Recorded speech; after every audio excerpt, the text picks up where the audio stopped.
ನಮಸ್ಕಾರ ವೀಕ್ಷಕರೇ, ಈ ವಾರದ ವಿಶೇಷ ಕಾರ್ಯಕ್ರಮ ಸಾಧಕರ ಸಾಧನೆಯ ಹಾದಿ. ಆ ಹಾದಿಯಲ್ಲಿ ನಡೆದುಕೊಂಡು ಬಂದಂತಹ ಸವಾಲುಗಳು ಇವೆಲ್ಲವುಗಳನ್ನು ಮಾತನಾಡುವಂತಹ ಅವಲೋಕನ ಮಾಡುವಂತಹ ವಿಶೇಷವಾಗಿರುವಂತಹ ಕಾರ್ಯಕ್ರಮ ನೆಲದ ಸಿರಿ ಕಾರ್ಯಕ್ರಮ. ವಿಶೇಷ ಕಾರ್ಯಕ್ರಮಕ್ಕೆ ಸ್ವಾಗತ. ನಾನು ನಿತಿನ್ ಸಾಲ್ಯಾನ್.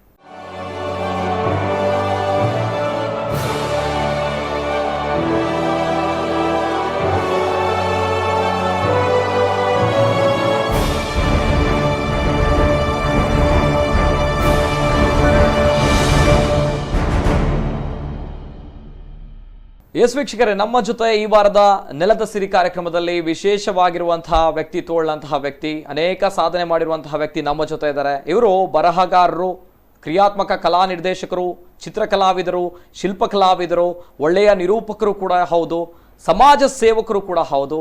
ಒಟ್ನಲ್ಲಿ ಬಹು ವ್ಯಕ್ತಿತ್ವದ ಮೇರು ಸಾಧಕರು ನಮ್ಮ ಜೊತೆ ಇದ್ದಾರೆ. ಅಂದಾಗೆ ಇಷ್ಟು ಬಹು ವ್ಯಕ್ತಿತ್ವದ ಮೇರು ಸಾಧಕರು ಅಂತ ಬಂದಾಗ ಎಲ್ಲಿ ಅವರು ಅನ್ನುವಂತಹ ಪ್ರಶ್ನೆ ಬರುತ್ತೆ. ಎಸ್, ಇವರು ನಮ್ಮ ಕರ್ನಾಟಕದ ಸುಂದರವಾಗಿರುವಂತಹ ಜಿಲ್ಲೆ, ಪ್ರಕೃತಿಯ ತವರು, ಮಡಿಲು ಅಂತ ಹೆಸರುವಾಸಿಯಾಗಿರುವಂತಹ, ಅದೇ ರೀತಿ ನಮ್ಮ ದೇಶಕ್ಕೆ ಅನೇಕ ಶೂರ ವೀರ ಯೋಧರನ್ನು ಕೊಟ್ಟಂತಹ, ಕೊಡುಗೆ ಕೊಟ್ಟಂತಹ ಅದ್ಭುತವಾಗಿರುವಂತಹ ಪುಣ್ಯದ ಸ್ಥಳ ಕೊಡಗು ಜಿಲ್ಲೆಯ ಶ್ರೀ BK ಗಣೇಶ್ ರೈ ಅವರು ನಮ್ಮ ಜೊತೆ ಇದ್ದಾರೆ. ಕಾರ್ಯಕ್ರಮಕ್ಕೆ ವೆಲ್ಕಮ್ ಮಾಡಬೇಕು. ಕಾರ್ಯಕ್ರಮಕ್ಕೆ ಸ್ವಾಗತ ಸರ್. ಎಸ್, ಗಣೇಶ್ ರೈ ಅವರು ಕೇಳ್ತಾ ಇರುವಂತದ್ದು, ಒಂದ್ಸಲ ನಾನು ಹೇಳಿದಂತಹ ಇಂಟ್ರೊಡಕ್ಷನ್, ಹಲವಾರು ಕ್ಷೇತ್ರಗಳಲ್ಲಿ ತಾವಿದ್ದೀರಾ. ಒಂದ್ಸಲ 2.5 ದಶಕಗಳ ಕಾಲ ಕೊಲ್ಲಿ ರಾಷ್ಟ್ರದಲ್ಲಿ ತಾವು ಹೋಗ್ತೀರಾ. ದೊಡ್ಡ ಮಟ್ಟದಲ್ಲಿ ಕನ್ನಡದ ಕಂಪನ್ನು ಪಸರಿಸುವಂತಹ ಕೆಲಸವನ್ನು ಕೂಡ ಮಾಡ್ತೀರಾ. ಕರ್ನಾಟಕ ಸಂಘದಲ್ಲೂ ಕೂಡ ಕೆಲಸವನ್ನು ಮಾಡ್ತೀರಾ. ಗಣೇಶ್ ರೈ ಅವರು ಅಂತ ಹೇಳಿದಾಗ ಈಗ ನನ್ನ ಮುಂದೆ ಇದ್ದಾರೆ.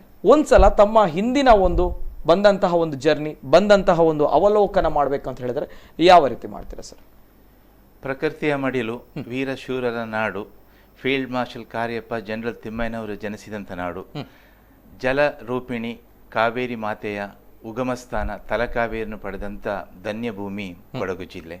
ಆ ಕೊಡಗು ಜಿಲ್ಲೆಯಲ್ಲಿ ನಾನು ಜನಿಸಿದ್ದೇನೆ. ಬಾಲ್ಯದಿಂದಲೇ ನಾನು ಬೆಳೆದು ಬರುವಾಗ ನನಗೆ ಸ್ಫೂರ್ತಿ ನೀಡಿದ್ದು ಮಡಿಕೇರಿಯ ವೈಭವಪೂರಿತ ದಸರಾ ಉತ್ಸವ. ಮಡಿಕೇರಿಯ ದಸರಾ ಉತ್ಸವದಲ್ಲಿ ಬೃಹತ್ ಗಾತ್ರದ ವೈವಿಧ್ಯಮಯ ದೇವತಾ ಮೂರ್ತಿಗಳನ್ನು ನೋಡುವಾಗ ನನಗೂ ಕೂಡ ಅಂಥ ಒಂದು ದೇವತಾ ಮೂರ್ತಿಗಳನ್ನು ಮಾಡಬೇಕು ಅಂತ ಮನಸ್ಸಿನಲ್ಲಿ ಬರ್ತಾ ಇತ್ತು.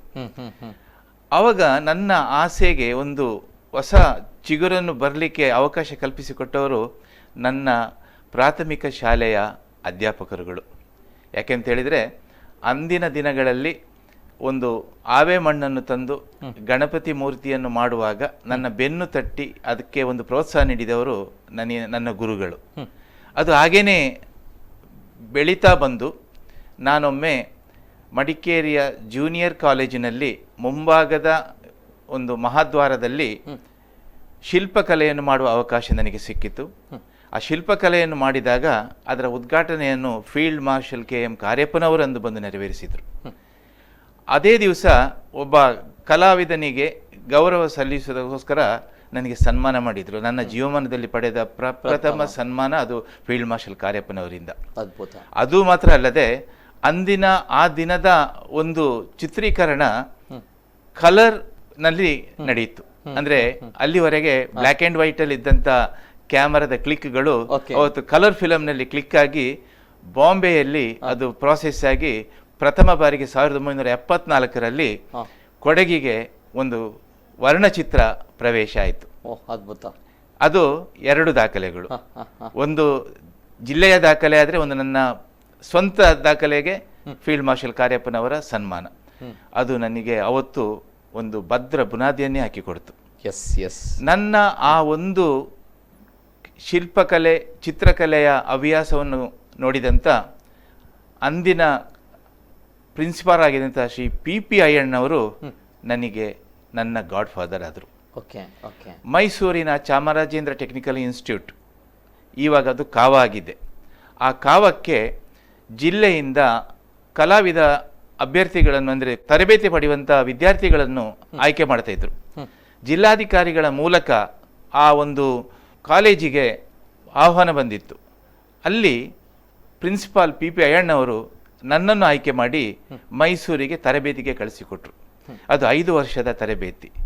1, 2, 3 ವರ್ಷ ಚಿತ್ರಕಲೆ, ಪೆನ್ಸಿಲ್ ಅಥವಾ ವಾಟರ್ ಕಲರ್ ಅಥವಾ ಆಯಿಲ್ ಕಲರ್ ಇದಿತ್ತು. 3, 4, 5ನೇ ವರ್ಷದಲ್ಲಿ ಕ್ಯಾಮರಾ ಚಿತ್ರದಲ್ಲಿ ಫೋಟೋಗ್ರಫಿ, ಓಕೆ, ನಂತರ ಶಿಲ್ಪಕಲೆ.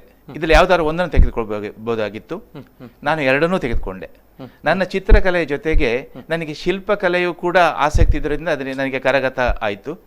ಅದು ಒಂದೇ ಮಾಧ್ಯಮ ಮಾತ್ರ ಅಲ್ಲ, ಮಣ್ಣು, ಶಿಲೆ, ಕಾಷ್ಟ, ಪ್ಲಾಸ್ಟರ್ ಪ್ಯಾರಿಸ್, ವ್ಯಾಕ್ಸ್ ಮತ್ತೆ ಮೆಟಲ್, ಎಲ್ಲದರಲ್ಲಿಯೂ ತರಬೇತಿ ಪಡುವಂತ ಅವಕಾಶ ಸಿಕ್ತು ನನಗೆ. ಇದು ನನ್ನ ವೃತ್ತಿ ಜೀವನಕ್ಕೆ ಒಂದು ಬುನಾದಿಯನ್ನು ಹಾಕಿಕೊಡ್ತು. ಎಸ್ ಸರ್, ಅದ್ಭುತ. ಫೀಲ್ಡ್ ಮಾರ್ಷಲ್ ಕಾರ್ಯಪುರದಿಂದ ಸನ್ಮಾನ ಅಲ್ವಾ, ಪುಣ್ಯದ ಕೆಲಸ. ನಿಜವಾಗ್ಲೂ ಕೂಡ ಹೆಮ್ಮೆ ಆಗುತ್ತೆ, ಜೀವನ ಪರ್ಯಂತ ಹೆಮ್ಮೆ ಇರುವಂತಹ ಒಂದು ಅದ್ಭುತವಾಗಿರುವಂತಹ ಕ್ಷಣ ಅಲ್ವಾ ಸರ್? ಎಸ್ ಸರ್, ನಾನು ಕೇಳ್ಪಟ್ಟದ್ದು ತಾವು ಅನೇಕ ಕ್ಷೇತ್ರಗಳಲ್ಲಿ ಅಂದ್ರೆ ಕಲಾ ಕ್ಷೇತ್ರದಲ್ಲಿ ಅನೇಕ ವಿಭಾಗಗಳು ಬರುತ್ತೆ. ಆಯಿಲ್ ಕಲರ್ ಆಗಿರ್ಬೋದು, ವಾಟರ್ ಕಲರ್ ಆಗಿರ್ಬೋದು, ಅಕ್ರಿಲಿಕ್ ಆಗಿರ್ಬೋದು, ಹಲವಾರು. ತಮ್ಗೆ ಇಂಟ್ರೆಸ್ಟ್ ಇರುವಂತದ್ದು ಶಿಲ್ಪಕಲೆಯಲ್ಲೂ ಕೂಡ. ಇದು ಸ್ವಲ್ಪ ವೆರಿ ಡಿಫ್ರೆಂಟ್ ಅನ್ನುವಂಥದ್ದು ಅಲ್ವಾ ಶಿಲ್ಪಕಲೆಯಲ್ಲಿ. ತಾವು ಯಾವ ರೀತಿ ನೋಡ್ತೀರಾ ಶಿಲ್ಪಕಲೆಯಲ್ಲಿ? ವೆರಿ ಇಂಟ್ರೆಸ್ಟಿಂಗ್, ನಾವು ನೋಡ್ತಾ ಇರ್ತೇವೆ, ಆದ್ರೆ ಕಷ್ಟ ಇದೆ ಅನ್ನುವಂತಹ ಮಾತುಗಳು ಅಲ್ವಾ, ಯಾವ ರೀತಿ ನೋಡ್ತೀರಾ? ನೋಡಿ, ಈಗ ನಾನು ನನ್ನ ತರಬೇತಿಯನ್ನು ಮುಗಿಸಿ ಬಂದ ತಕ್ಷಣ ನನಗೆ ವಿರಾಜಪೇಟೆ ಸೇಂಟ್ ಆನ್ಸ್ ಹೈಸ್ಕೂಲ್ ಅಲ್ಲಿ ಚಿತ್ರಕಲಾ ಅಧ್ಯಾಪಕನಾಗಿ ನನಗೆ ಒಂದು ಉದ್ಯೋಗ ಸಿಕ್ತು. ಅದು ನನಗೆ ಅನಿವಾರ್ಯ ಆಗಿತ್ತು. ಯಾಕೆ ನನ್ನ ತಂದೆಯವರು ನಿವೃತ್ತಿ ಹೊಂದಿದ್ರು, ನನ್ನ ಮನೆಯ ಖರ್ಚು ವೆಚ್ಚ ನೋಡ್ಲಿಕ್ಕೆ ನನಗೆ ಒಂದು ಕೆಲಸ ಬೇಕಾಗಿತ್ತು. ಅಲ್ಲಿ ಒಂದು ಕಡೆ ನಾನು ಚಿತ್ರಕಲಾ ಅಧ್ಯಾಪಕನಾಗಿ ನಾನು ಸೇವೆ ಸಲ್ಲಿಸ್ತಾ ಇದ್ದೆ. ಇನ್ನೊಂದೆಡೆ ನನ್ನ ಬಿಡುವಿನ ವೇಳೆಯಲ್ಲಿ ಜಲವರ್ಣ ಮತ್ತು ತೈಲವರ್ಣ ಚಿತ್ರಗಳನ್ನು ಮಾಡ್ತಿದ್ದೆ. ಜಲವರ್ಣ ಅಂತ ಹೇಳಿದ್ರೆ ನಾವು ಪ್ರಕೃತಿಯ ಒಂದು ಚಿತ್ರಣವನ್ನು ನಾವಲ್ಲಿ ಸ್ಪಾಟ್ನಲ್ಲಿ ಕೂತ್ಕೊಂಡು ನಾವು ಪೇಂಟಿಂಗ್ ಮಾಡ್ತಾ ಇದ್ದು. ಅದರಲ್ಲಿ ಕೂಡ ಫೀಲ್ಡ್ ಮಾರ್ಷಲ್ ಕಾರ್ಯಪ್ಪನವರ ಆವರಣದಲ್ಲಿ ಮಾಡುವಾಗ ಪ್ರತ್ಯಕ್ಷ ಅವರೇ ಬಂದು ನಮ್ಮನ್ನು ನೋಡ್ತಾ ಇದ್ರು. ಅದು ನಮಗೆ ಇನ್ನೂ ಹೆಚ್ಚು ಉರುಪು ಕೊಡ್ತಾ ಇತ್ತು, ಸ್ಫೂರ್ತಿಯನ್ನು ಕೊಡ್ತಾ ಇತ್ತು. ನಂತರ ನಾವು ಗಣಪತಿ ಹಬ್ಬ ಅಥವಾ ದಸರಾ ಹಬ್ಬಕ್ಕೆ ಮೂರ್ತಿಗಳನ್ನು ಮಾಡಲಿಕ್ಕೆ ನನಗೆ ಅವಕಾಶ ಸಿಕ್ತು. ಮೊದಲಿಗೆ ನಾನು ಮಾಡಿದ್ದು ಮಡಿಕೇರಿಯ ವಿದ್ಯುತ್ ಶಕ್ತಿ ಮಂಡಳಿಗೆ ಬೃಹತ್ ಗಾತ್ರದ ಕೊಡಗಿನಲ್ಲಿ ಅತ್ಯಂತ ಎತ್ತರವಾದಂಥ ದೊಡ್ಡದಾದಂಥ ಗಣಪತಿ ಮೂರ್ತಿಯನ್ನು ನಾನು ಮಾಡಿದ್ದೆ. ಗಣಪತಿ ಮೂರ್ತಿ ಅದು ನನ್ನ ಮೂರ್ತಿ ಕೆಲಸವನ್ನು, ನನ್ನ ಮೂರ್ತಿಯ ನಿರ್ಮಾಣಕ್ಕೆ ಅದು ಕೂಡ ಒಂದು ಬುನಾದಿ ಆಯಿತು ನನಗೆ. ನಂತರ ಮಡಿಕೇರಿ ದಸರಕ್ಕೆ ಬೇಕಾದಂಥ ವಿವಿಧ ಭಂಗಿಗಳ ಪೇಪರ್ ಪಲ್ಪ್ ಕೃತಿಗಳು. ಪೇಪರ್ ಪಲ್ಪ್ ಕೃತಿಗಳು ಅಂದರೆ ಮೋಲ್ಡಿಂಗ್. ಅದು ಮಡಿಕೇರಿ ಅಂತ ಊರಿನಲ್ಲಿ ದಸರಾ ಟೈಮ್ ಅಂದರೆ ಸುಮಾರಾಗಿ ಅಕ್ಟೋಬರ್ ತಿಂಗಳಲ್ಲಿ ಬರ್ತದೆ. ಜುಲೈ, ಆಗಸ್ಟ್, ಸೆಪ್ಟೆಂಬರ್ಲಿ ಹೊಡೆಯುವ ಜಡಿ ಮಳೆ, ಅಕ್ಟೋಬರ್ನಲ್ಲಿ ತುಂತುರು ಮಳೆ, ಚಳಿಗಾಳಿ, ಬಿಸಿಲು ಕಮ್ಮಿ ಅಂತ ಜಾಗದಲ್ಲಿ ನಮಗೆ ಒಂದು ಈ ಪೇಪರ್ ಪಲ್ಪ್ ಕೃತಿಯನ್ನು ಒಣಗಿಸ್ಲಿಕ್ಕೆ ನಾವು ಬ್ಲೋ ಲ್ಯಾಂಪ್ ಅಥವಾ ಹೀಟರ್ ಅನ್ನು ಉಪಯೋಗಿಸಿಕೊಂಡು ನಾವು ಕೆಲಸ ಮಾಡ್ತಿದ್ವಿ. ಆಯ್ತಾ, ಅದು ಒಂದು ನಮಗೆ ಸವಾಲಾಗಿತ್ತು ನಿಜವಾಗ್ಲೂ. ಯಾಕೆಂತ ಹೇಳಿದ್ರೆ ಆ ಮೂರ್ತಿಯನ್ನು ಮಾಡಿ ನಾವು ತಗೊಂಡೋಗಿ ಮೆರವಣಿಗೆ ಇಡುವಾಗ ಎಲ್ಲಿಯಾದ್ರೂ ಮಳೆ ಬಂದ್ರೆ ನಮ್ಮ ಮೂರ್ತಿ ಅಷ್ಟು ಬಲವಾಗಿಲ್ಲದಾದ್ರೆ ಕರಗಿ ಕುಗ್ಗುವ ಸಾಧ್ಯತೆಗಳು ಇತ್ತು. ಅದನ್ನು ಕೂಡ ಮನಸ್ಸಲ್ಲಿ ಇಟ್ಕೊಂಡು ನಾವು ಕೆಲಸ ಮಾಡಬೇಕಾಗಿತ್ತು. ಇದು ನನ್ನ ವಿಗ್ರಹ ನಿರ್ಮಾಣದಲ್ಲಿ ನಾನು ಕಂಡಂತ ಒಂದು ಸವಾಲು ಮತ್ತೆ ಅದರಲ್ಲಿ ಪಡೆದಂತ ಯಶಸ್ಸಾಗಿತ್ತು. That's true. ಎಸ್ ನಿಜವಾಗ್ಲೂ ಕೂಡ. ಒಂದ್ ಕಡೆ ಮಡಿಕೇರಿ ದಸರಾ ಅಂತ ಬಂದಾಗ ದೊಡ್ಡ ಮಟ್ಟದಲ್ಲಿ ನೆನಪಿಗೆ ಬರುವಂಥದ್ದು ದೊಡ್ಡ ಮಟ್ಟದ ಗಾತ್ರದ ಟ್ಯಾಬ್ಲೋಗಳು ಎಲ್ಲೂ ಕೂಡ ನಾವು ನೋಡಿಲ್ಲ. ಇಂತಹ ಬೃಹತ್ ಗಾತ್ರದ ಟ್ಯಾಬ್ಲೋಗಳು, ಮೂರ್ತಿಗಳು ನೋಡ್ಬೇಕಂತ ಹೇಳಿದ್ರೆ ಮಡಿಕೇರಿ ದಸರಾಕ್ಕೆ ಹೋಗ್ಬೇಕು ಅನ್ನುವಂಥದ್ದು. ಇಂತಹ ಅದ್ಭುತವಾಗಿರುವಂತಹ ಟ್ಯಾಬ್ಲೋಗಳ ಕೈಚಳಕದ ಹಿಂದೆ ಇರುವಂತಹ ಶಕ್ತಿ ಅಂತ ಹೇಳಿದ್ರೆ ನಮ್ಮ ಗಣೇಶ್ ರೈ ಅವರು ಕೂಡ, ನಮ್ಮ ಹೆಮ್ಮೆ ಕೂಡ, ನಮ್ಮ ಕೊಡಗಿನವರು ಮಾತನಾಡ್ತಾ ಇದ್ದೇವೆ. ಸರ್, ಎಲ್ಲೋ ಒಂದ್ ಕಡೆ ಶಿಲ್ಪಕಲೆ, ಚಿತ್ರಕಲೆ ಅಂತ ಬಂದಾಗ ಮಾತಾಡಬೇಕು, ಹಲವಾರು ವಿಷಯಗಳು. ತಮಗೆ ತುಂಬಾನೇ ಇಷ್ಟವಾಗಿರುವಂತಹ ವಿಭಾಗ ಆಯಿಲ್ ಕಲರ್ ಬರುತ್ತೆ, ವಾಟರ್ ಕಲರ್ ಬರುತ್ತೆ, ಶಿಲ್ಪಕಲೆ, ಚಿತ್ರಕಲೆ ಎಲ್ಲವೂ ಕೂಡ ಬರುತ್ತೆ ಅಲ್ವಾ? ತಮ್ಗೆ ತುಂಬಾನೇ ಇಷ್ಟಪಟ್ಟಿರುವಂತಹ, ನನಗೆ ಮಾಡ್ಬೇಕು, ಮತ್ತೆ ಮಾಡಬೇಕು, ಅದು ಸೀಸನಲ್ ಅಂತ ಹೇಳ್ಬಹುದು. ಜನವರಿಯಿಂದ ಜೂನ್ ವರೆಗೆ ನಾವು ಚಿತ್ರಕಲೆಯನ್ನು ಆರಿಸ್ಕೊಂಡ್ರೆ ಜುಲೈ, ಆಗಸ್ಟ್ ನ ನಂತರ ಈ ಮೂರ್ತಿ ನಿರ್ಮಾಣ ಮಡಿಕೇರಿ ದಸರಾಕ್ಕೆ ಅಥವಾ ರಾಜ್ಯೋತ್ಸವಕ್ಕೆ ಭುವನೇಶ್ವರಿ ಅಥವಾ ಡಿಸೆಂಬರ್ ತಿಂಗಳಲ್ಲಿ ನಡೆಯುವ ಅಯ್ಯಪ್ಪ ಇದಕ್ಕೋಸ್ಕರ ಅಯ್ಯಪ್ಪ ಮೂರ್ತಿ ಇಂಥದ್ದೆಲ್ಲ ಬರ್ತದೆ. ಅದರಲ್ಲಿ ಕೂಡ ಒಂದು ಶಾಶ್ವತವಾಗಿ ನಾನು ಮಾಡಿರುವಂಥ ಮೂರ್ತಿ ಮಡಿಕೇರಿ ಪುರಭವನದ ಎದುರು, ಅದೀಗ ಕಾವೇರಿ ಕಲಾಕ್ಷೇತ್ರ ಅಂತ ಅದಕ್ಕೆ ಹೆಸರು ಕೊಟ್ಟಿದ್ದಾರೆ. ಅದರ ಎದುರು ಬದಿಯಲ್ಲಿ ಡಬಲ್ ಡೈಮೆನ್ಷನ್ ಕಾವೇರಿಯ ಪ್ರತಿಮೆ ಇದೆ. ಒಂದು ಭಾಗದಲ್ಲಿ ಪೂರ್ತಿ ವಿಗ್ರಹ ಮುಖ್ಯ ರಸ್ತೆಗೆ ಮುಖ ಮಾಡಿ ನಿಂತರೆ, ಅದರ ಹಿಂಬದಿ ಟೌನ್ ಹಾಲ್ ಅಂದ್ರೆ ಕಾವೇರಿ ಕಲಾಕ್ಷೇತ್ರದ ಮಹಾದ್ವಾರಕ್ಕೆ ಮುಖ ಮಾಡಿ ನಿಂತಿರುವಾಗ ಅಲ್ಲಿ ಪೂರ್ಣ ಭಾಗವಿರುವಂತ ಮೂರ್ತಿ ಅಂದ್ರೆ ಡಬಲ್ ಡೈಮೆನ್ಷನ್, ಫ್ರಂಟ್ ಮತ್ತು ಬ್ಯಾಕ್, ಎದುರು ಮತ್ತು ಹಿಂಬದಿಯಲ್ಲಿ ಕಾವೇರಿ ಮೂರ್ತಿ ಇದೆ. ಅದರ ಮಧ್ಯದಲ್ಲಿ ನಾನು ನೀರಿನ ಒಂದು ಇದನ್ನು ಪೈಪನ್ನು ಅಳವಡಿಸಿ ಆ ತೀರ್ಥದ ತಂಬಿಗೆಯಿಂದ ನೀರು ಎರಡು ಬದಿಯಲ್ಲೂ ಬೀಳ್ತಾ ಇದೆ. ಅದು ಏನು ವಿಶೇಷ ಅಂತ ಹೇಳಿದ್ರೆ, ಆ ಮಡಿಕೇರಿ ನಗರದಲ್ಲಿ ಆ ಮುಖ್ಯ ರಸ್ತೆಯಲ್ಲಿ ಓಡಾಡುವ ಜನರಾಗ್ಲಿ, ವಾಹನಗಳಾಗ್ಲಿ, ವಾಹನದಲ್ಲಿ ಕುಳಿತಿರುವ ಪ್ರಯಾಣಿಕರಾಗ್ಲಿ ಅಥವಾ ಡ್ರೈವರ್ ಕಂಡಕ್ಟರ್ಗಳಾಗ್ಲಿ ಆ ಪ್ರತಿಮೆಯನ್ನು ದಾಟುವಾಗ ಒಂದು ಕೈ ಮುಗ್ದು ನಮಸ್ಕರಿಸಿ ಒಂದು ತಲೆಬಾಗಿ ಗೌರವ ಸಲ್ಲಿಸಿ ಹೋಗ್ತಿದ್ದಾರೆ. ಇದು ನನ್ನ ಜೀವನದಲ್ಲಿ ಬಹಳ ವಿಶೇಷವಾದಂತ ಒಂದು ನನ್ನ ಶಾಶ್ವತ ಕಲಾಕೃತಿ ಅದು. ಎಸ್ ಎಸ್ ಎಸ್, ಅದ್ಭುತ, ಹೆಮ್ಮೆ ಆಗುತ್ತೆ ಅಲ್ವಾ? ಎಲ್ಲೋ ಒಂದ್ ಕಡೆ ನಮ್ಮ ಕಲಾಕೃತಿ ಈ ರೀತಿ ಪುರಸ್ಕಾರಗೊಳ್ತಾ ಇದೆ, ಎಲ್ಲರೂ ನೋಡ್ತಾ ಇದ್ದಾರೆ ಅಂತ ಹೇಳುವಾಗ ಖುಷಿಯಾಗಿರುವಂತಹ ವಿಷಯ ಅಲ್ವಾ? ಕಲಾವಿದನಿಗೆ ಕಲಾಕೃತಿಗಳು ದೊಡ್ಡ ಮಟ್ಟದಲ್ಲಿ ಹೆಸರು ಮಾಡಿಕೊಡುತ್ತೆ. ಕಲಾವಿದನಿಗೆ ಇದಕ್ಕಿಂತ ಇಷ್ಟವಾಗಿರುವಂತಹ ಖುಷಿಯಾಗಿರುವಂತಹ ಸಂಗತಿ ಇಲ್ಲ ಅನ್ನುವಂತಹ ಮಾತುಗಳು. ಇನ್ನೊಂದು ಕಡೆ ಸರ್, ಎಲ್ಲೋ ಒಂದ್ ಕಡೆ ಅನೇಕ ವಿಭಾಗಗಳಲ್ಲಿ ತಾವು ಕಲಾಕ್ಷೇತ್ರದಲ್ಲಿ ಸಾಧನೆ ಮಾಡಿರ್ತೀರಾ. ಎಲ್ಲಿ ಯಾವ ಸಂದರ್ಭದಲ್ಲಿ ನಾನು ಕಲಾಕ್ಷೇತ್ರದಲ್ಲೇ ಮುಂದೆ ಬರಬೇಕು, ಇದರಲ್ಲೇ ನಾನು ಸಾಧನೆ ಮಾಡಬೇಕು ಅನ್ನುವಂತಹ ಒಂದು ಮೈಂಡ್ ಸೆಟ್ ಅಥವಾ ಒಂದು ಸಾಧನೆ ಮಾಡಬೇಕು ಅನ್ನುವ ಹಂಬಲ ತಮಗೆ ಎದುರಾಯಿತು ತಮ್ಮ ಜೀವನದಲ್ಲಿ? ನಾನು ಈ ಕ್ಷೇತ್ರದಲ್ಲೇ ಹೋಗಬೇಕು, ಇದರಲ್ಲೇ ಸಾಧನೆ? ಅದು ಮಡಿಕೇರಿ ದಸರಾದಲ್ಲೇ ನಾನು ಅದರಲ್ಲೇ ಬೆಳೆದು ಬಂದೆ. ಮಡಿಕೇರಿಯಿಂದ ವಿರಾಜಪೇಟೆ ರಸ್ತೆಯಲ್ಲಿ ಅರಮೇರಿ ಅಂತ ಹೇಳುವ ಒಂದು ಜಾಗ ಇದೆ. ಅಲ್ಲಿ ಒಂದು ಕಳಂಚೇರಿ ಮಠ ಅಂತಿದೆ. ಅದು ತುಮಕೂರಿನ ಆ ಒಂದು ಸಿದ್ಧಗಂಗಾ ಮಠಕ್ಕೆ ಸಂಬಂಧಪಟ್ಟಂತ ಮಠ. ಆ ಮಠದ ಎದುರು ಬದಿಯಲ್ಲಿ ಒಂದು ಬೃಹತ್ ನಂದಿ ವಿಗ್ರಹವನ್ನು ನಾನು ಮಾಡಿಕೊಟ್ಟೆ. ದೈವಾನುಗ್ರಹ ವಿಶೇಷ, ಆ ನಂದಿ ವಿಗ್ರಹವನ್ನು ಪರಮ ಪೂಜ್ಯ ಶಿವಕುಮಾರ ಸ್ವಾಮೀಜಿ ಅವರು ಬಂದು ಅದನ್ನು ಅನಾವರಣ ಮಾಡಿದ್ರು. ಅವರು ಕೂಡ ನನಗೆ ಸನ್ಮಾನವನ್ನು ಮಾಡಿದ್ರು. ಅದು ಕೂಡ ನನ್ನ ಜೀವನದಲ್ಲಿ ಅತ್ಯಂತ ಬಹಳ ಭಾಗ್ಯವಾದಂತ ಸಂಗತಿ. ಅದು ಪರಮ ಭಾಗ್ಯ ಅಂತ ಹೇಳ್ಬೋದು. ಅದು ಒಂದು. ನಂತರ ವಿರಾಜಪೇಟೆ ಸಂತ ನಮ್ಮ ಪ್ರೌಢಶಾಲೆಯಲ್ಲಿ ನಾನು ಓದ್ತಿರುವಾಗ ಅದರ ಡಯಾಸಿಸ್ನಲ್ಲೇ ಬರುವಂತ ಕೆದಮುಳ್ಳೂರು ಚರ್ಚಿನಲ್ಲಿ ಮೇರಿ ಮಾತೆಯ ವಿಗ್ರಹವನ್ನು ನಾನು ಮಾಡಿಕೊಟ್ಟೆ. ನಂತರ ಮಡಿಕೇರಿಗೆ ಬಂದಾಗ ಮಡಿಕೇರಿಯಲ್ಲಿ ಸಂತ ಮೈಕಲರ ಇಗರ್ಜಿ ಇದೆ. ಅಲ್ಲಿ ಅದರ ಸಂತ ಮೈಕಲರ ಇಗರ್ಜಿಯಲ್ಲಿ ಕೂಡ ಸಂತ ಮೈಕಲರ ಒಂದು ಮೂರ್ತಿಯನ್ನು ಕೂಡ ನಾನು ಮಾಡಿಕೊಟ್ಟೆ. ಇದು ಪ್ಲಾಸ್ಟರ್ ಆಫ್ ಪ್ಯಾರಿಸ್ ಕೃತಿ. ಅದೇ ರೀತಿ ಇದು ಸಿಮೆಂಟ್ ಕೃತಿಯನ್ನು ಕೂಡ ಮಾಡಿದ್ದೇನೆ. ನಂತರ ಇನ್ನು ಬೇರೆ ಬೇರೆ ದೇವಾಲಯಗಳಿಗೆ ಬೇರೆ ಬೇರೆ ವಿಗ್ರಹಗಳನ್ನು ನಾನು ಮಾಡಿಕೊಟ್ಟಿದ್ದೇನೆ. ಆದ್ರೆ ಪ್ರತಿಷ್ಠಾಪನೆ ಆಗುವಂತ ಶಿಲೆಯನ್ನು ನಾನು ಮಾಡಿಕೊಡ್ಲಿಲ್ಲ. ಇಲ್ಲ. ಏನ್ ಕಾರಣ? ನಾನು ಅದು ಅಂದ್ರೆ ನಾನು ಈ ಕಮರ್ಷಿಯಲ್ ಇದನ್ನಲ್ಲೇ ಬಂದ್ಬಿಟ್ಟೆ. ಶಿಲ್ಪಶಾಸ್ತ್ರವನ್ನ ಕಲ್ತಿದ್ರು ಕೂಡ ಶಿಲ್ಪಶಾಸ್ತ್ರಕ್ಕೆ ಸಂಬಂಧಪಟ್ಟ ದೇವಾಲಯಕ್ಕೆ ಮಾಡುವಂತ ಅವಕಾಶ ನನಗೆ ಸಿಕ್ಲಿಲ್ಲ. ಮತ್ತೆ ನಾನು ಅದನ್ನ ಅರಸ್ಕೊಂಡು ಹೋಗ್ಲೂ ಇಲ್ಲ. ಯಾಕೆಂದ್ರೆ ಕಮರ್ಷಿಯಲ್ ಆಗಿ ನಾನು ಇದ್ರಲ್ಲೇ ಬಂದ್ಬಿಟ್ಟೆ. ನಾನು ಕಮರ್ಷಿಯಲ್ ಹಾಗೆ ಮಾಡುವಾಗ ವ್ಯಾಕ್ಸ್ ಜೇನುಮೇಣ ಬೇಕಾದಷ್ಟು ಸಿಗ್ತದೆ ಕೊಡಗಿನಲ್ಲಿ. ಜೇನುಮೇಣದಲ್ಲಿ ಕೂಡ ನಾನು ಕಲಾಕೃತಿ ಇದು ಮೂರ್ತಿಯನ್ನು ಮಾಡಿದ್ದೇನೆ. ಪ್ಲಾಸ್ಟರ್ ಆಫ್ ಪ್ಯಾರಿಸ್ ಅದರಲ್ಲಿ ಮಾಡಿದ್ದೇನೆ. ಪೇಪರ್ ಪಲ್ಪ್ ಅಂದ್ರೆ ಪೇಪರ್ಗೆ ನಾವು ಚಾಕ್ ಪೌಡರ್ ಇದೆಲ್ಲ ಮಿಕ್ಸ್ ಮಾಡ್ಕೊಂಡು ಮಾಡುವಂಥದ್ದು, ಇದೆಲ್ಲ ಮಾಡಿದ್ದೇನೆ. ಇದು ಆ ವಿಭಾಗ ಆಯಿತು. ನಂತರ ಜಲವರ್ಣ ಚಿತ್ರ ಅಥವಾ ತೈಲವರ್ಣ ಚಿತ್ರ ಮಾಡಿದಾಗ, ಜಲವರ್ಣ ನಾವು ಪೇಂಟಿಂಗ್ ಮಾಡ್ತಿದ್ದೋ, ತೈಲವರ್ಣದಲ್ಲಿ ಕೆಲವು ಪೋರ್ಟ್ರೇಟ್ ಅನ್ನು ಮಾಡ್ತಿದ್ದೋ. ಫೀಲ್ಡ್ ಮಾರ್ಷಲ್ ಕಾರ್ಯಪ್ಪನವರ ಪೋರ್ಟ್ರೇಟ್ ಮಾಡಿ ನಾನು ಅವರ ಜೀವಿತಾವಧಿಯಲ್ಲೇ ನಾನು ಅವರಿಗೆ ತೋರಿಸಿ ಅವರಿಂದ ನಾನು ಬೇಷನ್ನು ಪಡ್ಕೊಂಡಿದ್ದೇನೆ. ಅದು ಇವತ್ತಿಗೂ ನನ್ನ ಬಳಿ ಇದೆ ಆ ಕಲಾಕೃತಿ. Oil colour. ಫೀಲ್ಡ್ ಮಾರ್ಷಲ್ ಕಾರ್ಯಪ್ಪನ ಆಯಿಲ್ ಕಲರ್. ಅದೇ ರೀತಿ ಮಡಿಕೇರಿಯಲ್ಲಿ 2 ಪ್ರಮುಖ ಪುತ್ಥಳಿಗಳಿದೆ. ಒಂದು ಜನರಲ್ ಕಾರ್ಯಪ್ಪ ಮತ್ತು ಇನ್ನೊಂದು ಜನರಲ್ ತಿಮ್ಮಯ್ಯ. ಜನರಲ್ ಕಾರ್ಯಪ್ಪನವರು ನಿಧನ ಹೊಂದಿದ ಸಮಯದಲ್ಲಿ ಅಲ್ಲಿ ಒಂದು ಫೀಲ್ಡ್ ಮಾರ್ಷಲ್ ಕಾರ್ಯಪ್ಪನವರ ಪ್ರತಿಮೆ ನಿರ್ಮಾಣ ಆಗಬೇಕು ಅಂತ ಹೇಳುವಾಗ ಒಂದು ಮಡಿಕೇರಿಯ ಪುರಸಭೆಯ ವತಿಯಿಂದ ಒಂದು ಸಮಿತಿಯನ್ನು ನಿರ್ಮಾಣ ಮಾಡಿದರು. ಆ ಸಮಿತಿಯಲ್ಲಿ ನಾನು ಒಬ್ಬ ಟೆಕ್ನಿಕಲ್ ಅಡ್ವೈಸರ್ ಆಗಿ ನನ್ನನ್ನು ಆಯ್ಕೆ ಮಾಡಿದರು. ನಾನು ಆ ಮೂರ್ತಿಯನ್ನು ಬೊಂಬೈನಲ್ಲಿ ಮಾಡಿದ್ದು. ಬೊಂಬೈನಲ್ಲಿ ಮಾಡಿದಾಗ ನಾನು ಹೋಗಿ ಬಂದು ನೋಡಿ ಇಲ್ಲಿಗೆ ನಾನು ಅದು ರಿಪೋರ್ಟ್ ಕೊಡ್ತಾ ಇದ್ದೆ. ಮತ್ತೆ ಅದು ಪೂರ್ತಿಯಾದ ಮೇಲೆ ಅದನ್ನು ನಮ್ಮ ಭಾರತದ ಜನರಲ್ ಸೇನಾಪಡೆ ಜನರಲ್ ಬಂದು ಅದನ್ನು ಅನಾವರಣ ಮಾಡಿದ್ರು. ಓಕೆ ಎಸ್ ಸರ್, ಅದ್ಭುತವಾಗಿರುವಂತಹ ಸಾಧನೆಗಳು, ಕಲಾಕ್ಷೇತ್ರದ ಸಾಧನೆಗಳು ಹೆಮ್ಮೆಯಾಗುತ್ತೆ. ಒಂದ್ಸಲ ನಾವು ನಮ್ಮ ನಡುವೆ ನಮ್ಮ ಸಮಾಜದಲ್ಲಿ ಅನೇಕ ಯುವಕರು ನಾವು ನೋಡ್ತೇವೆ.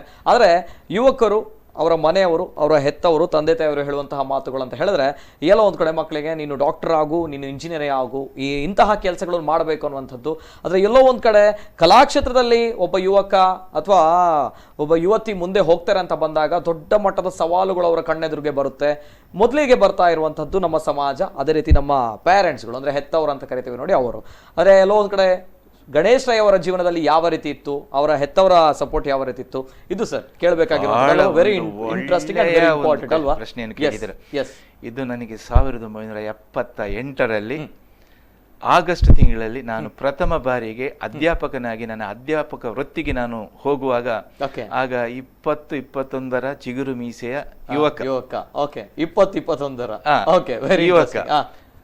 ಕ್ಲಾಸ್ ರೂಮಿಗೆ ಹೋಗುವಾಗ ಕ್ಲಾಸ್ ರೂಮಿನಲ್ಲಿ ತುಂಬಾ ಮೀಸೆ ಬಂದ ಹುಡುಗರು ಇದ್ರು ಆವಾಗ, ಆಗಿನ ಕಾಲದಲ್ಲಿ. ಮಾಸ್ಟರಿಗೆ ಮೀಸೆ ಬಂದಿದೆ ತಿಳುವ ಒಂದು ಚರ್ಚೆಯಲ್ಲಿ ಕೂಡ ಭಾಗಿಗಳಾಗಿದ್ರು ಮಕ್ಕಳು. ನನ್ನ ಪ್ರಥಮ ದಿನದ ಪಾಠದಲ್ಲಿ ನಾನು ಮಕ್ಕಳ ಮನಸ್ಸನ್ನು ಗೆದ್ದೆ. ಅದು ನನಗೆ ಬಹಳ ಒಂದು ಸಂತಸ ಕೊಟ್ಟಂತ ಇದು. ನೀವು ಈಗ ಕೇಳಿದ ಪ್ರಶ್ನೆ, ತಂದೆ ತಾಯಿಗಳು ಮಕ್ಕಳಿಗೆ ಚಿತ್ರಕಲೆಗೆ ಅವಕಾಶ ಕೊಡ್ತಾರ? ದೊಡ್ಡ ಪ್ರಶ್ನೆ ಅದು ಇತ್ತು. ಅದಕ್ಕೆ ಉತ್ತರ ನಾನು ಅಂದೇ ಕೊಟ್ರಿ. ಯಾಕೆಂತ ಹೇಳಿದ್ರೆ, ಒಬ್ಬ ನಮ್ಮ ಜನ್ಮ ನಾವು ಪಡೆದಿರ್ತೇವೆ, ಮಾತಾಡ್ಲಿಕ್ಕೆ ಗೊತ್ತಿರ್ತದೆ, ಭಾಷೆಯನ್ನು ಕಲಿತೇವೆ, ಓದ್ತೇವೆ, ಬರೀತೇವೆ. ನಮ್ಮ ಎಲ್ಲ ಇದರ ಜೊತೆಗೆ ನಮ್ಮ ಕೈಗೆ ಹಸ್ತ ಕೌಶಲ್ಯತೆಯನ್ನು ನಾವು ತುಂಬಬೇಕಾಗ್ತದೆ. ನಮಗೆ ಏನು ನಮ್ಮ ಬುದ್ಧಿಯಲ್ಲಿ ಒಂದು ಕಲ್ಪನೆ ಮಾಡೋ ಶಕ್ತಿ ಇದೆ, ಆ ಕಲ್ಪನೆಯನ್ನು ಒಂದು ರೂಪಕ್ಕೆ ತರಬೇಕಾದ್ರೆ ನಮ್ಮ ಹಸ್ತಕೌಶಲ್ಯನ ಉಪಯೋಗಿಸ್ಬೇಕು. ಆಗ ಏನಾಗ್ತದೆ ಅಂತ ಹೇಳಿದ್ರೆ, ಅವರ ಹಸ್ತಕೌಶಲ್ಯದಿಂದಾಗಿ ಅವರ ಬುದ್ಧಿ ಇನ್ನು ಹೆಚ್ಚು ಬೆಳೀತದೆ. ಅವನು ನಾಳೆ ಡಾಕ್ಟರ್ ಆಗ್ಬೋದು, ಇಂಜಿನಿಯರ್ ಆಗ್ಬೋದು, ವಿಜ್ಞಾನಿ ಆಗ್ಬೋದು, ಅಥವಾ ಸೇನಾಧಿಪತಿ ಆಗ್ಬೋದು, ಅಥವಾ ಉದ್ಯಮಿ ಆಗ್ಬೋದು. ಏನೇ ಆದ್ರೂ ಅವನು ಏನು ಅಕ್ಷರ ಬರಲಿಕ್ಕೆ ಕಲ್ತಿರ್ತಾನೆ, ಅದರ ಜೊತೆಗೆ ಅವನಿಗೆ ಒಂದು ಚಿತ್ರಕಲೆ ಇದ್ರೆ ಅವನಿಗೆ ಸೌಂದರ್ಯ ಪ್ರಜ್ಞೆ ಹೆಚ್ಚುತ್ತೆ. ಈ ಸೌಂದರ್ಯ ಪ್ರಜ್ಞೆ ಈ ಒಂದು ಚಿತ್ರಕಲೆಯಲ್ಲಿ ಬರ್ತದೆ ಅನ್ನೋ ವಿಚಾರ ಅವರ ತಂದೆ ತಾಯಿಗಳಿಗೆ ಗೊತ್ತಾಗಿ ಎಲ್ಲರೂ ಪ್ರೋತ್ಸಾಹ ಕೊಟ್ರು. ಇಡೀ ಮಕ್ಕಳ ತಂದೆ ತಾಯಿಯವರು ಪ್ರೋತ್ಸಾಹ ಕೊಟ್ರು. ಅದರ ಫಲವಾಗಿ ಶಾಲೆಯಲ್ಲಿ ನಡೆಯುವಂಥ ಚಿತ್ರಕಲಾ ಸ್ಪರ್ಧೆಯಲ್ಲಿ ಮಕ್ಕಳು ಭಾಗವಹಿಸುವುದು, ಚಿತ್ರಕಲಾ ಪ್ರದರ್ಶನದಲ್ಲಿ ಮಕ್ಕಳು ತಯಾರಿಸಿದ ಕೃತಿಯನ್ನು ನಾವಲ್ಲಿ ಪ್ರದರ್ಶನಕ್ಕೆ ಇಡುವುದು, ತಂದೆ ತಾಯಿಗಳು ಇಡೀ ಊರಿನವರು ಬಂದು ನೋಡುವುದು. ಜಿಲ್ಲಾ ಮಟ್ಟದಲ್ಲಿ ಮಾತ್ರ ಅಲ್ಲ, ರಾಷ್ಟ್ರ ಮಟ್ಟದಲ್ಲಿ ಕೂಡ ಮಕ್ಕಳು ಸ್ಪರ್ಧೆಯಲ್ಲಿ ಭಾಗವಹಿಸಿ ಬಹುಮಾನ ಪಡೆದರು. ಅಂತಾರಾಷ್ಟ್ರೀಯ ಮಟ್ಟದಲ್ಲಿ ಜಪಾನಲ್ಲಿ ನಡೆದಂತ ಒಂದು ಸ್ಪರ್ಧೆಯಲ್ಲಿ ಪ್ಲಾಟಿನಂ ಪದಕ ಕೂಡ ಪಡೆದಂತ ಶಾಲೆ ಅದಾಗಿತ್ತು. ಅದರಲ್ಲಿ ಕೂಡ ಒಬ್ಬ ಅಂಗವಿಕಲ ವಿದ್ಯಾರ್ಥಿ, ಅವನಿಗೆ ಕೈ ತುಂಬಾ ಕಷ್ಟದಲ್ಲಿ ಇದ್ರು ಕೂಡ ಅವನು ಚಿತ್ರ ಬಿಡಿಸಿ ಅವನು ಕೂಡ ರಾಷ್ಟ್ರ ಪ್ರಶಸ್ತಿಯನ್ನು ಪಡೆದಿದ್ದು.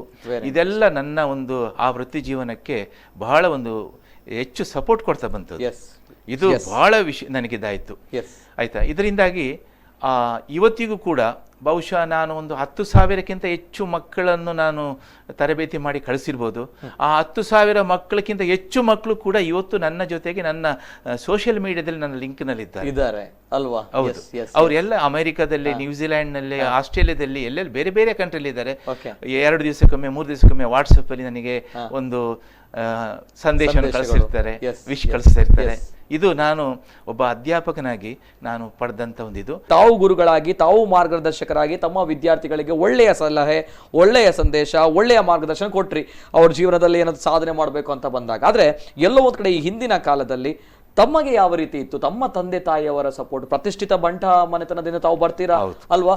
ತಮ್ಮ ತಂದೆ ತಾಯಿ ಅಂದಿರು ಎಲ್ಲೋ ಒಂದ್ ಕಡೆ ತಂದೆ ತಾಯಿ ಹೇಳಿದಾಗ ಮಗ ಚಿತ್ರಕಲಾ ಕ್ಷೇತ್ರದಲ್ಲಿ ಹೋಗ್ತಾನೆ, ಕಲಾ ಕ್ಷೇತ್ರದಲ್ಲಿ ಮುಂದೆ ಬರ್ತಾನೆ ಅಂತ ಬಂದಾಗ ತಂದೆ ತಾಯಿ ಸಪೋರ್ಟ್ ಯಾವ ರೀತಿ ಇತ್ತು ಸರ್ ತಮಗೆ? ನನಗೆ ಜನ್ಮ ನೀಡಿದ ನನ್ನ ಜನ್ಮದಾತರು ನನ್ನ ಅಮ್ಮ BK ತುಳಸಿ ಅಮ್ಮ, ನನ್ನ ಪಿತರು BS ಕೃಷ್ಣಪ್ಪ ರೈ.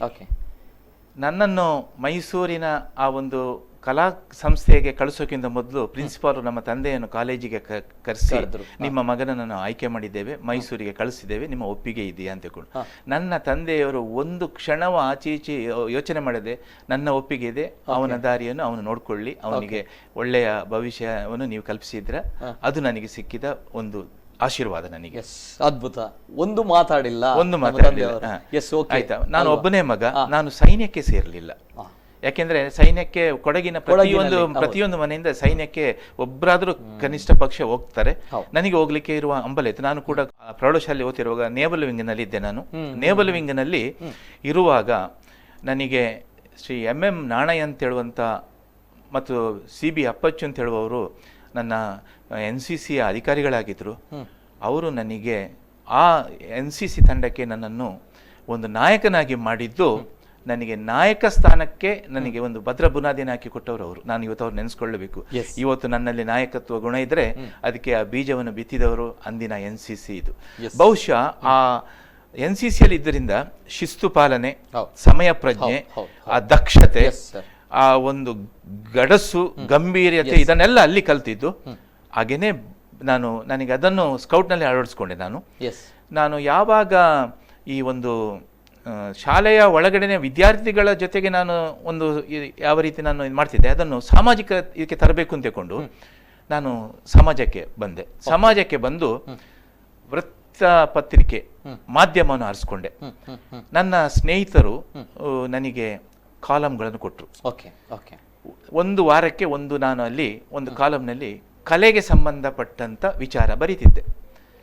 ನಾನು ಶಾಲೆಯಲ್ಲಿ ಮಕ್ಕಳಿಗೆ ಏನು ಬೋಧನೆ ಮಾಡ್ತಿದ್ದೆ ಅದರ ಈಗ ಲಿಯೋನಾರ್ಡೋ ವಿಂಚಿ ಅಥವಾ ಮೈಕಲ್ ಏಂಜಲೋ ಅಥವಾ ಪಿಕಾಸೋ ಅಥವಾ ನಮ್ಮ ರವೀಂದ್ರನಾಥ್ ಟ್ಯಾಗೋರ್ ಅಥವಾ ನಮ್ಮ ರಾಜಾ ರವಿವರ್ಮ ಆಗಲಿ ಅಥವಾ ನಮ್ಮ ನಮ್ಮ ಇವರು SM ಪಂಡಿತ್ ಆಗಲಿ, ವಿದೇಶದ ಕಲಾವಿದರು, ನಮ್ಮ ದೇಶದ ಕಲಾವಿದರು, ನಮ್ಮ ರಾಜ್ಯದ ಕಲಾವಿದರು, ಇವರನ್ನು ಒಂದು ಅಂಕಣದಲ್ಲಿ ನಾನು ಪರಿಚಯ ಮಾಡಿಕೊಡ್ತಿದ್ದೆ. ಇದು ವಾರ ಬರ್ತಾ ಇತ್ತು. ಪ್ರತಿ ವಾರ ಪೋಷಕರ ವರ್ಗ ಮತ್ತು ವಿದ್ಯಾರ್ಥಿ ವರ್ಗ ಕಾಯ್ತಾ ಇದ್ರು ನಾನು ಏನು ಬರೀತೇನೆ, ಅದಕ್ಕೋಸ್ಕರ ಕಾಯ್ತಿದ್ರು. ಅದು ಇವತ್ತಿಗೂ ಕೂಡ ಹೆಚ್ಚಿನವರ ಮನೆಯಲ್ಲಿ ಸಂಗ್ರಹದಲ್ಲಿ ಇಟ್ಕೊಂಡಿದ್ದಾರೆ ಅದನ್ನು. ಇದು ನನ್ನ ಬರವಣಿಗೆಗೆ ಒಂದಿದಾಯ್ತು. ಅಷ್ಟು ಮಾತ್ರ ಅಲ್ಲದೆ ನನಗೆ ನನ್ನ ಶಾಲೆಯಲ್ಲಿ ನಡೆಯುವಂತ ವಾರ್ಷಿಕೋತ್ಸವ ಆಗಲಿ ಯಾವುದೇ ಕಾರ್ಯಕ್ರಮಕ್ಕೆ ನನಗೆ ನನ್ನ ಹೆಡ್ ಮಾಸ್ಟರ್ ಏನು ಮಾಡಿದ್ರು ಅಂತ ಹೇಳಿದ್ರೆ ಕಾರ್ಯಕ್ರಮ ನಿರೂಪಣೆಗೆ ನನಗೇನೆ ಅವಕಾಶ ನಿರೂಪಕರಾಗಿಯೂ ಕೂಡ ಅದು ನನಗೆ ಅಲ್ಲಿ ಇನ್ನೊಂದು ನನಗೆ ಇದು ಸಿಕ್ತು. ಅಲ್ಲಿ ನನ್ನ ಒಂದು ಭಾಷೆಗೆ ಸಿಕ್ಕಂತ ಒಂದು ನನ್ನ ಮಾತುಗಳಿಗೆ ಒಂದು ವೇದಿಕೆ ಆಯ್ತು, ಹಿಡಿತ ಸಿಗುತ್ತೆ. ಅದು ಏನಾಯ್ತು, ಕ್ರಮೇಣ ಸ್ವಾತಂತ್ರ್ಯೋತ್ಸವ, ಗಣರಾಜ್ಯೋತ್ಸವ, ರಾಜ್ಯೋತ್ಸವದ ಸರ್ಕಾರಿ ಕಾರ್ಯಕ್ರಮಗಳು ಸಾರ್ವಜನಿಕ ಮೈದಾನದಲ್ಲಿ ನಡೆಯುವಾಗ ಅಲ್ಲಿ ನಾನೇ ಬೇಕಾಯ್ತು ಅವರಿಗೆ ಕಾರ್ಯಕ್ರಮ ನಿರೂಪಣೆ ಮಾಡಲಿಕ್ಕೆ. ಸಾಹಿತ್ಯ ಸಮ್ಮೇಳನ ಆಗಲಿ ಅಥವಾ ಬೇರೆ ಏನಾದರೂ ಚಟುವಟಿಕೆಗಳಲ್ಲಿ ನಾನು ಕಾರ್ಯಕ್ರಮ ನಿರೂಪಕನಾಗಿ ಬರ್ತಾ ಇದ್ದೆ. ಇದು ನನಗೆ ಇನ್ನೊಂದು ಆಯಾಮವನ್ನು ಕಲ್ಪಿಸಿಕೊಡ್ತೇನೆ ನನಗೆ. ಸರ್ ಅದ್ಭುತವಾಗಿರುವಂತಹ ಅನುಭವಗಳು, ಜರ್ನಿ, ಎಲ್ಲದರ ನಿರೂಪಕರಾಗಿ ಇನ್ನೊಂದು ಕಡೆ ಬರಹಗಾರರಾಗಿ ಯಾವ ರೀತಿ ಬಂದ್ರು ಅನ್ನುವಂಥದ್ದು. ಇನ್ನು ಕಡೆ ಚಿತ್ರಕಲಾ ಕ್ಷೇತ್ರದಲ್ಲಿ ಸಾಧನೆ ಮಾಡಿದ್ರು. ಅವರ ತಂದೆ ತಾಯಿಯಂದಿರು ತುಂಬಾನೇ ಸಪೋರ್ಟ್ ಕೊಟ್ಟರು, ಯಾವುದೇ ರೀತಿಯ ಸಮಸ್ಯೆ ಇಲ್ಲ. ತಂದೆ ಯಾವತ್ತೂ ಕೂಡ ಒಂದು ಮಾತು ಮಾತಾಡಿಲ್ಲ, ಕಲಾಕ್ಷೇತ್ರದಲ್ಲಿ ನನ್ನ ಮಗ ಮುಂದುವರಿಯಲಿ, ಸಾಧನೆ ಮಾಡಲಿ ಅನ್ನುವಂತಹ ಒಂದು ಒಳ್ಳೆಯ ಆಶಾದಾಯಕ ಆಶಾಭಾವನೆಯಿಂದ ಸಪೋರ್ಟ್ ಮಾಡಿದ್ರು. ಈಗ ನಮ್ಮ ಮುಂದೆ ಸಾಧಕರಾಗಿದ್ದಾರೆ ನಮ್ಮ ಗಣೇಶ್ ರೈ ಅವರು. ತಮ್ಮ ಅದ್ಭುತವಾಗಿರುವಂತಹ ಅನುಭವಗಳನ್ನು ಹಂಚಿಕೊಂಡ್ರಿ. ತಮ್ಮ ಒಂದು ಸುಂದರವಾಗಿರುವಂತಹ ಕೊಡಗು ಜಿಲ್ಲೆಯಲ್ಲಿ ಯಾವ ರೀತಿ ಬೆಳೆದ್ರಿ, ಯಾವ ರೀತಿ ಕಲಾಕ್ಷೇತ್ರದಲ್ಲಿ ತಾವು ಹೋದ್ರಿ, ತಮ್ಮ ತಂದೆ ತಾಯಿಯರು ಕೊಟ್ಟಂತಹ ಸಪೋರ್ಟ್, ಅದೇ ರೀತಿ ಸ್ಕೌಟ್ಸ್ ಅಂಡ್ ಗೈಡ್ಸ್ ಅಲ್ಲಿ ತಾವು ಬಂದಿರುವಂತಹ ಹಾದಿ, ಇದೆಲ್ಲವೂ ಕೂಡ ಅದ್ಭುತವಾಗಿರುವಂತಹ ರೋಮಾಂಚಕವಾಗಿರುವಂತಹ ಅನುಭವ ಸರ್. ಇನ್ನೊಂದು ಕಡೆ ಹೇಳ್ಬೇಕಂತ ಹೇಳಿದ್ರೆ ಇನ್ನು ಮತ್ತಷ್ಟು ಅನುಭವ ಸಿಗುತ್ತೆ. ಅಂದ್ರೆ ಕೊಲ್ಲಿ ರಾಷ್ಟ್ರಕ್ಕೆ ಹೋಗ್ತೀರಾ, ಅಲ್ಲಿ ದೊಡ್ಡ ಮಟ್ಟದ ಪ್ರತಿಷ್ಠಿತ ಉದ್ಯಮಿಯಾಗಿರುವಂತಹ BR ಶೆಟ್ಟಿ ಅವರ BR ವೆಂಚರ್ಸ್ ಅಲ್ಲಿ ಕೆಲಸ ಮಾಡ್ತೀರಾ, ದೊಡ್ಡ ಮಟ್ಟದ ಹುದ್ದೆ ಅಲಂಕರಿಸ್ತೀರಾ, ದೊಡ್ಡ ಮಟ್ಟದ ಕೆಲಸ ಮಾಡ್ತೀರಾ ಸರ್. ಈ ಒಂದು ಕೆಲಸ ಕಾರ್ಯಗಳನ್ನು ಯಾವ ರೀತಿ ಅವಲೋಕನ ಮಾಡ್ತೀರಾ ಸರ್? ನಾನು ಗಲ್ಫ್ ರಾಷ್ಟ್ರಕ್ಕೆ ಹೋಗಿಂತ ಮೊದಲು ಒಂದು ಮುಖ್ಯವಾದ ವಿಚಾರ ಇದೆ. ನಾನು ಕೊಡಗಿಗೆ ಸಂಬಂಧಪಟ್ಟ, ಕಾವೇರಿಗೆ ಸಂಬಂಧಪಟ್ಟಂತ ದೇವತಾ ಚಿತ್ರಗಳನ್ನು ರಚಿಸಿ ಶಿವಕಾಶಿಯಲ್ಲಿ ಮುದ್ರಿಸಿ ಅದನ್ನು ನಾನು ಮಡಿಕೇರಿಯಲ್ಲಿ ತಂದು ಲೋಕಾರ್ಪಣೆ ಮಾಡ್ತಾ ಇದ್ದೆ. ಬೇರೆ ಬೇರೆ ಚಿತ್ರಗಳನ್ನು ಮಾಡ್ತಾ ಹೋಗುವಾಗ ಒಮ್ಮೆ ನನಗೆ ಕೊಡಗು ಪನೋರಮ ಅಂತ ಹೇಳುವಂಥ ಒಂದು ಬ್ರೋಷರನ್ನು ಮಾಡಬೇಕಾಗಿತ್ತು. ಅದಕ್ಕೆ ನಾನು ತಂತ್ರಜ್ಞಾನವನ್ನು ಉಪಯೋಗಿಸಬೇಕಾಯಿತು. ಶಿವಕಾಶಿಯಲ್ಲಿ ಆವಾಗ ತಾನೇ ಕಂಪ್ಯೂಟರ್ ಬಂದಿದ್ದು. ಕಂಪ್ಯೂಟರ್ನ ಗ್ರಾಫಿಕ್ಸ್ನಲ್ಲಿ ನಾನು ಆ ಒಂದು ಬ್ರೋಷರನ್ನು ತಯಾರು ಮಾಡಿದೆ. ಅದೇ ಸಂದರ್ಭದಲ್ಲಿ ಮಾಲ್ಗುಡಿ ಡೇಸ್ ರಾಷ್ಟ್ರದ ವಾಹಿನಿಯಲ್ಲಿ ಪ್ರಸಾರ ಆಗ್ತಾ ಇತ್ತು. ಅದರಲ್ಲಿ ಒಂದು ಮುಖದ ಚಿತ್ರ ಬಂದು ಅಲ್ಲಿ ನಿಂತು ಹೋಗ್ತಾ ಇತ್ತು. ಅದು ಯಾವ ಟ್ರಿಕ್ ಅಂತ ತಗೊಂಡು ನಮಗೆ ಗೊತ್ತಿರಲಿಲ್ಲ. ಇದರ ಬಗ್ಗೆ ಕುತೂಹಲ ಇತ್ತು ನನಗೆ. ಬೆಂಗಳೂರಿನಲ್ಲಿ ನಾನು ಶಂಕರ್ ನಾಗರ್ ಅವರನ್ನು ಭೇಟಿ ಮಾಡಿದಾಗ ಅವರು ನನಗೆ ಅದನ್ನು ತಿಳಿಸಿಕೊಟ್ರು. ಅದು ಕಂಪ್ಯೂಟರ್ ಗ್ರಾಫಿಕ್ಸ್ನಲ್ಲಿ ಮಾಡಿದಂಥ ತಂತ್ರಜ್ಞಾನದಲ್ಲಿ ಅಂತ ಅಲ್ಲಿವರೆಗೆ ನೋಡಿರಲಿಲ್ಲ. ಅದೇ ಸಂದರ್ಭದಲ್ಲಿ ಜುರಾಸಿಕ್ ಪಾರ್ಕ್ ಸಿನಿಮಾ ಬಂತು. ಆ ಜುರಾಸಿಕ್ ಪಾರ್ಕಿನಲ್ಲಿ ಆ ಡೈನೋಸಾರ್ಸ್ಗಳು, ಅದರ ಮರಿಗಳು, ಅಸಂಖ್ಯಾತ ಮರಿಗಳು ಅಲ್ಲಿ ನೆಗೆದು ಹೋಗುವಂಥ ದೃಶ್ಯ ಅದರಲ್ಲಿ ಇತ್ತು. ಇದು ಕೂಡ ಗ್ರಾಫಿಕ್ಸ್ನಲ್ಲಿತ್ತು. ಇದು ನನಗೆ ಮನಸ್ಸಿಗೆ ತುಂಬ ಒಂದು ಪರಿಣಾಮವನ್ನು ಬೀರ್ತು. ಹಸ್ತಕೌಶಲ್ಯದಲ್ಲಿ ನಾನು ಹೇಗೋ ಮಾಡ್ತಾ ಬರ್ತಾ ಇದ್ದೇನೆ, ಕಂಪ್ಯೂಟರ್ನಲ್ಲಿ ಏನಾದರೂ ಮಾಡಬೇಕು ಅಂತ ಹೇಳುವಾಗ ಆವಾಗ ಅಂದಿನ ದಿನಗಳಲ್ಲಿ ಭಾರತದಲ್ಲಿ ಆ್ಯಪಲ್ ಕಂಪ್ಯೂಟರ್ಗಳು ಬಹಳ ಕಡಿಮೆ, ಏನಾದರೂ ಇದ್ದರೆ ಬಹಳ ದೊಡ್ಡ ದೊಡ್ಡ ಜಾಹೀರಾತು ಸಂಸ್ಥೆಯಲ್ಲಿ ಇದ್ದಿರ್ಬೋದು. ಆ ಸಂದರ್ಭದಲ್ಲಿ ನನ್ನ ಒಬ್ಬರು ಮಾವ ಅಮೇರಿಕಾದಲ್ಲಿದ್ದರು. ಅವರು ಇಂಡಿಯಾಕ್ಕೆ ಬಂದಾಗ ನಾನು ಅವರ ಹತ್ರ ಈ ವಿಚಾರ ತಿಳಿಸಿದಾಗ ಅವ್ರು ಹೇಳಿದರು, ಇದಕ್ಕೆಲ್ಲ ಅಮೇರಿಕಾದಲ್ಲಿ ತುಂಬ ವ್ಯವಸ್ಥೆ ಅಡ್ವಾನ್ಸ್ ಆಗಿದೆ, ನೀನು ಅಮೇರಿಕಾಗೆ ಬಂದರೆ ನಿನ್ನಲ್ಲಿ ಕಲಿಬಹುದು ಅಂತ. ಆದರೆ ದುಬೈಯಲ್ಲಿ ನನ್ನ ತಂಗಿ ಮತ್ತು ನನ್ನ ತಂಗಿಯ ಗಂಡ ಇದ್ದರು. ಅವರೇನು ಮಾಡಿದರು, ನನ್ನನ್ನು ದುಬೈಗೆ ಬರಮಾಡಿಕೊಂಡ್ರು. ದುಬೈಗೆ ಬರಮಾಡಿಕೊಂಡಾಗ ನಾನು ಕನಸಿನ ಕಲ್ಪನೆಯ ರೆಕ್ಕೆಗಳನ್ನು ಕಟ್ಟಿಕೊಂಡು ಹಾರಿಕೊಂಡು ದುಬೈಗೆ ಹೋದೆ. ಹೋಗಿ ಇಳಿದಾಗ ಮರುಭೂಮಿ, ಆ ಮರುಭೂಮಿಯಲ್ಲಿ ವಿಶಾಲವಾದಂಥ ಖರ್ಜೂರದ ಸಾಲು ಮರಗಳು, ರಸ್ತೆಯ ಎರಡು ಬದಿಯಲ್ಲಿ ಒಂದು ಹೂವಿನ ಗಿಡಗಳು, ಅವರು ನೀರು ಹಾಕಿ ಬೆಳೆಸಿದಂಥ ಕೃತಕ ನೈಜ ಮರಗಳು. ಇದನ್ನು ನೋಡಿದಾಗ ನನಗೆ ಒಂದು ಭೂಲೋಕ ಸ್ವರ್ಗದಾಗೆ ಕಾಣ್ತದ್ದು. ಅದು ಮರುಭೂಮಿಯ ಕಲ್ಪನೆ ಅನ್ನೋದು ಹೋಯ್ತು. ಅಲ್ಲಿ ಹೋದಾಗ ನನಗೆ ಒಂದು ಪ್ರಥಮ ಬಾರಿಗೆ ಸಿಕ್ಕಿರುವ ಅವಕಾಶ ಒಂದು ಕಾನ್ಸೆಪ್ಟ್ ಹಾಕ್ಲಿಕ್ಕೆ. ಒಂದು ಕಾನ್ಸೆಪ್ಟ್ ಏನೆಂದರೆ, ಆಗ ದೇವು ಎಲೆಕ್ಟ್ರಾನಿಕ್ಸ್ ಗಲ್ಫ್ ರಾಷ್ಟ್ರಕ್ಕೆ ಅದು ಬಂದು ಅವರು ಅದನ್ನು ಅನಾವರಣ ಮಾಡುವಂಥ ಸಮಯ, ಅದು ಲಾಂಚಿಂಗ್ ಅಂತ ನಾವು ಹೇಳ್ತೇವೆ. ತುಂಬ ಸಮಯದಿಂದ ಒಂದು ಜಾಹೀರಾತು ಸಂಸ್ಥೆಯಲ್ಲಿ ಕಲಾ ನಿರ್ದೇಶಕರು ಸೇರಿಕೊಂಡು ಏನೇನೋ ಕಾನ್ಸೆಪ್ಟ್ ಹಾಕ್ಕೊಂಡು ಮಾಡ್ತಾ ಇದ್ದಾರೆ. ಆದರೆ ದೇವು ಕಂಪನಿಯವರು ಆ ಕಾನ್ಸೆಪ್ಟನ್ನು ಒಪ್ತಾ ಇರಲಿಲ್ಲ. ನಾನು ಅಲ್ಲಿಗೆ ಅನಿರೀಕ್ಷಿತವಾಗಿ ಹೋದಾಗ ಅಲ್ಲಿ ಅವರ ಇದನ್ನು ನೋಡಿಬಿಟ್ಟು ಅಲ್ಲಿಯ ಒಬ್ಬರು ಆರ್ಟ್ ಡೈರೆಕ್ಟರ್ ನನಗೆ ಕೇಳಿದರು, ನಿಮಗೆ ಮಾಡ್ಬೋದಾ ಅಂತ ತಿಳ್ಕೊಂಡು. ಮಾಡ್ಬೋದು ಅಂತ ಹೇಳಿದೆ. ನಾನು ತಕ್ಷಣ 10-15 ನಿಮಿಷದಲ್ಲಿ ಒಂದು ಕಾನ್ಸೆಪ್ಟ್ ಹಾಕಿ ಕೊಟ್ಟೆ. ಅದು ಅವರಿಗೆ ಮನಸ್ಸಿಗೆ ಬಹಳ ಇಷ್ಟ ಆಯಿತು. ಯಾಕೆಂದ್ರೆ ದೇವು ಲೋಗನೇ ಒಂದು ಓವೆಲ್ ಶೇಪ್ನಲ್ಲಿದೆ. ಆ ದೇವು ಲೋಗದ ಓವೆಲ್ ಶೇಪಿಗೆ ನಾನು ಆಕಾಶ ಬುಟ್ಟಿಯನ್ನು ಅಳವಡಿಸಿದೆ. ಅದಕ್ಕೆ ಆ ಬೆಲೂನಿಗೆ ಲೋಗವನ್ನು ಹಾಕಿದೆ, ಪ್ಲಸ್ ಆಕಾಶ ಬುಟ್ಟಿ ಹಾಕಿ ಆಕಾಶ ಬುಟ್ಟಿಯ ಒಳಗಡೆ ಆ fridge, washing machine, TV, vacuum cleaner ಏನೆಲ್ಲ ಇದೆ ಅವ್ರದ್ದು ಎಕ್ವಿಪ್ಮೆಂಟ್ಸ್ ಅದರ ಬುಟ್ಟಿಯೊಳಗಿಟ್ಟೆ. ಅದು ಆಕಾಶದಿಂದ ಕೆಳಗೆ ಮರುಭೂಮಿಯನ್ನು ತೋರಿಸಿದ್ದೇನೆ. ಮರುಭೂಮಿಯಲ್ಲಿ ಒಂಟೆಗಳ ಮೇಲೆ ಅರಬರು ಪ್ರಯಾಣ ಮಾಡ್ತಿದ್ದಾರೆ. ಅಂದ್ರೆ ಅದು ಇನ್ನು ಆ ಭೂಮಿಗೆ ಬಂದು ಇಳಿತದೆ. ಈ ಕಾನ್ಸೆಪ್ಟ್ ಅವರಿಗೆ ಬಹಳ ಇಷ್ಟ ಆಯಿತು. ಅದು ಆ ಕಾನ್ಸೆಪ್ಟ್ ನೋಡಿದ ತಕ್ಷಣವೇ ಅವರ ಒಂದು ಆ ಕಾಂಟ್ರಾಕ್ಟಿಗೆ ಅವರು ಸೈನ್ ಮಾಡಿಬಿಟ್ರು, ಬಹಳ ದೊಡ್ಡ ಮೊತ್ತದ ಇದಕ್ಕೆ. ನಂತರ ನಾನು ಅದನ್ನು ಪೂರ್ತಿ ಮಾಡಿಕೊಟ್ಟೆ. ನಾನು ಒಂದು ಸಂಸ್ಥೆಯಲ್ಲಿ ಒಂದು ಕಲಾ ನಿರ್ದೇಶಕನಾಗಿ ನನ್ನನ್ನು ಆಯ್ಕೆ ಮಾಡಿದ್ರು. ಇದು ನಿಮ್ಮ ಜರ್ನಿ ಅಲ್ವಾ? ಫಸ್ಟ್ ಅಲ್ಲೇ ನನಗೆ ಸಿಕ್ತು, ಸಕ್ಸಸ್ ಇತ್ತು. ನಂತರ ಅದೇ ಸಮಯದಲ್ಲಿ ದುಬೈ ಏರ್ಪೋರ್ಟ್ನಿಂದ 80 ಬೇರೆ ಬೇರೆ ಡೆಸ್ಟಿನೇಷನ್ಗಳಿಗೆ ವಿಮಾನ ಹಾರಾಟ ಆಗ್ತಿತ್ತು. ಇವಾಗ 200ಕ್ಕಿಂತ ಜಾಸ್ತಿ ಡೆಸ್ಟಿನೇಷನ್ಗೆ ವಿಮಾನ ಹಾರಾಟ ಆಗ್ತಾ ಇದೆ. ನಾನು ಇದು 1990ರ ದಶಕದಲ್ಲಿ ಹೇಳ್ತಿರೋದು.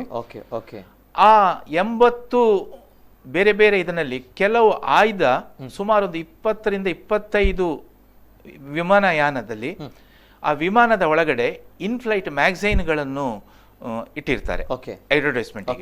ಆ ಇನ್ಫ್ಲೈಟ್ ಮ್ಯಾಗಝೈನ್ನ ಒಳಗಡೆ ಬಹಳ ಒಂದು ಆಭರಣಗಳಾಗಲಿ ಅಥವಾ ವಾಚ್ಗಳಾಗಲಿ ಅಥವಾ ಪರ್ಫ್ಯೂಮ್ ಆಗಲಿ ಅಥವಾ ಕನ್ನಡಕಗಳಾಗಲಿ ಇದರ ಒಂದು ಅಡ್ವರ್ಟೈಸ್ಮೆಂಟ್ ಅಲ್ಲಿ ಬೇಕಾಗಿತ್ತು. ಆವಾಗ ನಾವು ಅದನ್ನು ಮಾಡಿ ಕೊಡಬೇಕಾಗಿತ್ತು. ಒಂದು ಮ್ಯಾಗಝೈನಲ್ಲಿ ಕಮ್ಮಿ ಅಂದರೆ 2-3 ನಮಗೆ ಬೇರೆ ಬೇರೆ ಪ್ರಾಡಕ್ಟ್ನ ಅಡ್ವರ್ಟೈಸ್ಮೆಂಟ್ ಮಾಡುವಂಥ ಅವಕಾಶ ಸಿಗ್ತಿತ್ತು. ಆವಾಗ ನಾವೇನು ಮಾಡ್ತೀವಿ ಅಂತ ಹೇಳಿದ್ರೆ, ಅಲ್ಲಿ ಮಾಡೆಲ್ಸ್ಗಳು ಸಿಗ್ತಾ ಇದ್ರು ನಮಗೆ. ಆಗ ನಾವು ಆ ಮಾಡೆಲ್ಸ್ ಕಂಪನಿ ಹೋಗ್ಬಿಟ್ಟು ನಮ್ಮ ಈ ಪ್ರಾಡಕ್ಟ್ಗೆ ಯಾವ ಮಾಡೆಲ್ ಸೆಲೆಕ್ಟ್ ಮಾಡಿದ್ರೆ ನಮಗೆ ಆ ಮಾಡೆಲ್ ಅನ್ನು ಕೊಡ್ತಾ ಇದ್ರು, ಒಂದು ಸೌಂದರ್ಯವತೆಯನ್ನು ನಮಗೆ ಕೊಡ್ತಾ ಇದ್ರು. ನಾವು ಅವ್ರನ್ನ ಕರ್ಕೊಂಡು ಬಂದು ಕೂರಿಸಿ ಅವರ ಕೈಲಿ ಪ್ರಾಡಕ್ಟ್ ಕೊಟ್ಟು, ಆವಾಗ ಈಗಿನಾಗೆ ನಮ್ಮ ಡಿಜಿಟಲ್ ಕ್ಯಾಮರಾ ಇರಲಿಲ್ಲ.